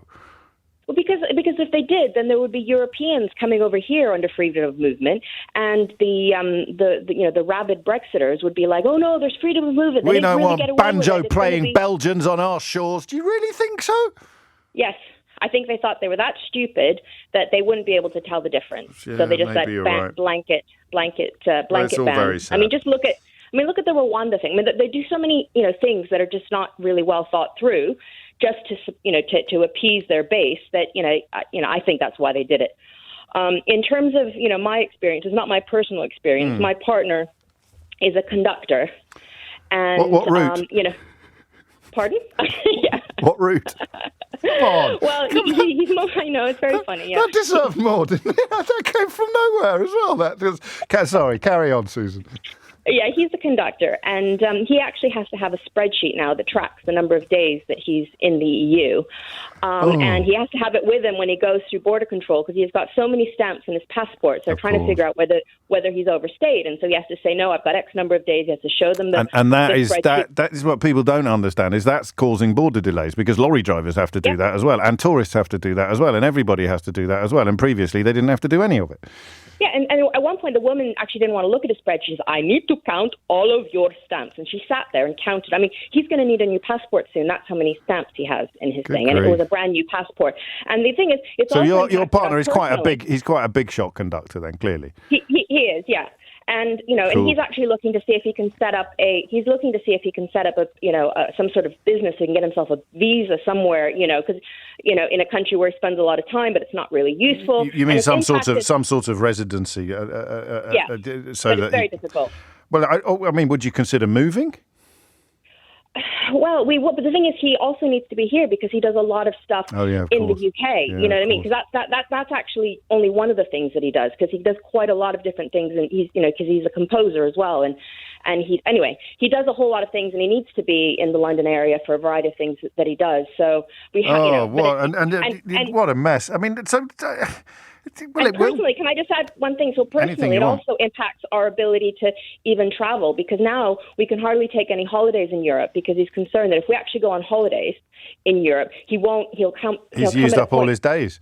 Yeah, because he doesn't want to have to turn down work. Can I ask you? I don't have enough days. No, I completely understand. Can I ask you a question that you may have been asked before, and it may be a bit flippant, but I've always wanted to ask someone, and you're close to the action on this one.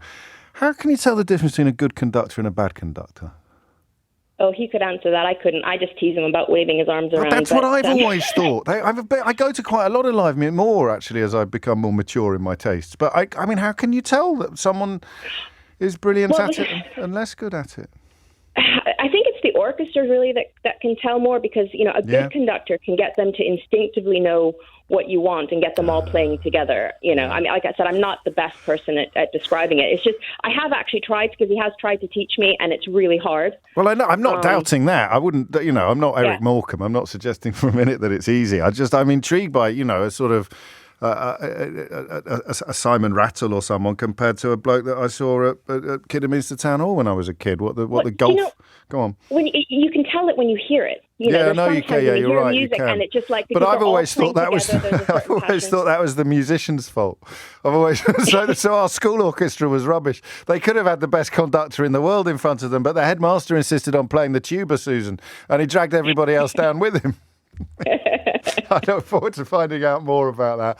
At 12:45 is the time. Thank you. I think that bus joke was brilliant. I can't believe that I didn't get more of a reaction for that. My partner is a conductor. What route? That's one of the best jokes I've ever done on the show, and everyone's looking at me blankly. It's not fair. It's 12:45. 12:48 is the time. I mean, the more you look at it, the madder it becomes. So they tried to claim.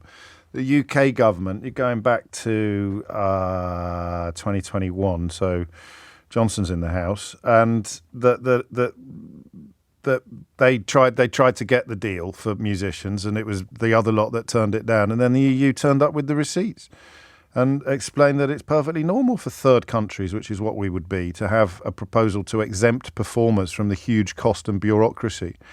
But it was the British government that turned it down. Priti Patel was even warned that her so-called immigration crackdown will, and I quote, cut the legs off the UK music industry. It's true that Bruce Dickinson did vote for Brexit. It's also true that a couple of years later he was moaning about the difficulties that Iron Maiden were having touring in the European Union. I mean, oh, hello, chickens. Come home to roost, have you? I don't know whether this fella's ever recontributed to political discourse. Brexit looks like it's getting further and further away. Is it going to be bad for British rock music? No, we don't do the rock business. What's got to do with rock business? And then a tour in Europe. Oh dear, as if we didn't tour in Europe before the EU. Oh, give it up.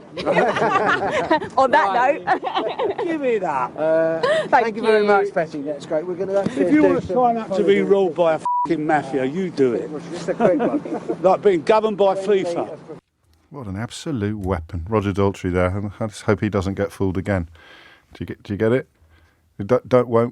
What? Oh, forget. And I know buses don't have conductors anymore. That's not the point of the joke, is it? Danny's in Highgate. Danny, what made you pick up the phone? Hi, James. Hello, first time caller, but big fan. Welcome, thank you. As soon as you started saying this, I figured I had to ring in. I've done 2 sort of 8-month type tours since Brexit. One of them was Germany, Austria, and Switzerland, and one of them was UK and Ireland. And in both cases, it was a big enough company that they could sort of circumnavigate the additional paperwork. The Germany one was run by Live Nation. Wow. But even then, the contract and sort of additional employment hoops that we had to jump through were just insane. You know, it was like 30 pages of sort of contract stuff of something that should be so simple. From nothing as well. This is the point that I think needs to be driven home. From nothing to all of that. It's not like a slow increase or, they've added a bit extra. You've gone from not having really to do any, from playing in Bonn would be the same as playing in Birmingham. And then suddenly it's exploded. Yeah, and even then it caused like a sort of hiccup of like, was it going to be possible to hire UK musicians for this or was it not? And, you know, so it was a skin of teeth type thing. Really? And then even then I had issues where I got sort of held up at the border on the way in, on the way out, because it was like, where's your work permit? And, you know, where's this, where's that? Yeah. And then we also had, for that we had hired gear. So we weren't taking any of our own equipment. It was all bought there, you know, in Germany for the gig. Which adds to your costs? It didn't in one sense for us as individuals, but for the company, I'm sure it did. Then when I was on a UK tour and we went over to Derry and Dublin, that was taking our own equipment. And for that, we had to fill in a carnet. And, you know, I'm just one of the musicians, so I had to fill in a carnet for all of my personal equipment. But then you multiply that by the impact of, like, you've got wigs, wardrobe, sound, lighting, you know, the performers, all of the musical equipment, all the sound equipment, all the lighting equipment. And you had to fill in, you know, weight, serial number, brand, value, all of this stuff that didn't used to exist. And again, it's just come from nothing. And so if you can't get on the roster with a massive company that's doing it, their margins are going to be sinking anyway. But you get on as you say, on with a massive promoter or a company that is absorbing it, or you don't go, really. You don't do it. And that's it. Much like you've said before, and, you know, I've listened to you a lot on this, it's something that disproportionately affects the sort of lower end of things. You know, a massive company can get around it, but like a very new sort of, you know, underfunded band won't. And that's the parallel in lots of ways in which Brexit sort of affects our country and our society. Absolutely crackers. Any thoughts on why on earth they didn't accept the opportunity to have an exemption for music? I guess I mean, I should be a bit more grown up than letting everybody suggest that they got kicked in the head by a horse. But it's because it would have created the idea, if you need an exemption from something, it must be bad, right? Yeah, it's pure ideology. Again, I sort of think as well, and maybe this is just me, but you know, 99% of the musicians and sort of people who work in my industry that you meet think politically much like you or I would. Sure. You get the odd 1% who sort of says something that's completely incompatible with, you know, actually the realities of working in our industry. And then he gets thrown out of the Mumford Brothers. Well, quite. But, you know, most people think like you or I would, and then I sort of think it's just a sort of ideological and sort of a way to punish the industries who they see I've got a theory. You've probably heard me share my theory on fascism and empathy, and that culture and art create empathy. And the last thing that politicians who are trying to turn you against refugees and indeed each other want is a population that's full of empathy. I don't think they think it through that deeply, Danny, but I do think you're right to suggest that it's a gear that's missing from their gearbox. Although, you know, one imagines that they like the high-end stuff. They like the opera and the orchestras and the classical music, maybe of course they don't. They just pretend they do for social reasons, probably. I don't know. Danny, thank you. Peter is in Ampthill. Peter, what would you like to say?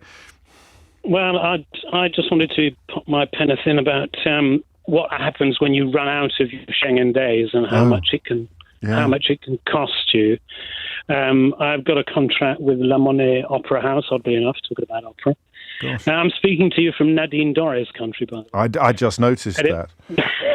Have you seen her? Have you seen her, Peter? Nobody has seen her. Nobody has seen her. So what happens is you're about to run out of your days, or halfway through the contract, run out of your days. And we're a third country now. Yes. So you have to go through a bit of a rigmarole to get what's called an artist card and then a Schedule D visa. And I've just got a breakdown of exactly what it cost me. I had to get a police certificate to prove I wasn't a criminal. Good grief. Then I had to get a medical examination, which was essentially just a blood test for Hep B and syphilis. Then I had to get a Belgian embassy. I had to pay a Belgian embassy fee of 85 plus 250 plus 120 for the Belgian embassy fee, plus. This is mad. Yeah, of course it's mad. So a professional card was 140. The visa itself, the D visa, was 240, and it cost me about 113 train fares to do all this. To go back and forth.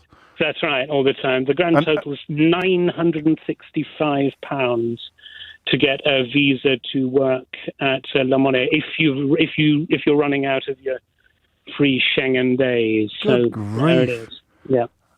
I don't know what to say. And again, I stress that before Brexit, none of it, not even some of it, but none of it would have applied.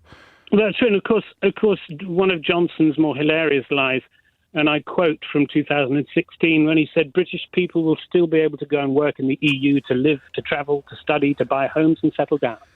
As the German equivalent of the CBI essentially reminded us, there will continue to be free trade and access to the single market. You're very good at... Oddly, I think at the time he believed that. I think that's more an example of his epic ignorance than his epic dishonesty. But well, when I was 4, I believed in the tooth fairy, didn't I? So indeed you did, Peter. Indeed you did. But on the other hand, as Johnson might say, did you or did you not find a shiny new coin under your pillow when you woke up in the morning? Yeah, indeed. Dear. Yeah. What are you doing at La Monnaie? La Monnaie, we're doing Das Rheingold by Wagner. So sensational. What do you sing? I'm singing Mime and that, and then in Siegfried later on as well. But it's just appalling. You're the real deal. You're the real deal, aren't you, Peter? Do you know it feels like we're actually being targeted deliberately. Well, you're the second musician to say that. Look what happens to music in schools. The county music services were torn apart in the late 2000s. The music was taken off the core curriculum. School in Leeds just now, I have a quote from a parent who said that only 4 schools in the whole of the Leeds area were offering A-level music this year. I think again. God, it could be a deliberate assault upon the arts, but it might just be the we need to save a few quid. What do we care about least? I know they have the same result, but they come from slightly different places. Not that the thing is, if we're not our culture, what the hell are we? That is out. I mean, it's almost like we planned it. Crikey! If we're not our culture, what the hell are we? Well, I'll tell you who you can ask, Peter.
Nadine, if I ever find her.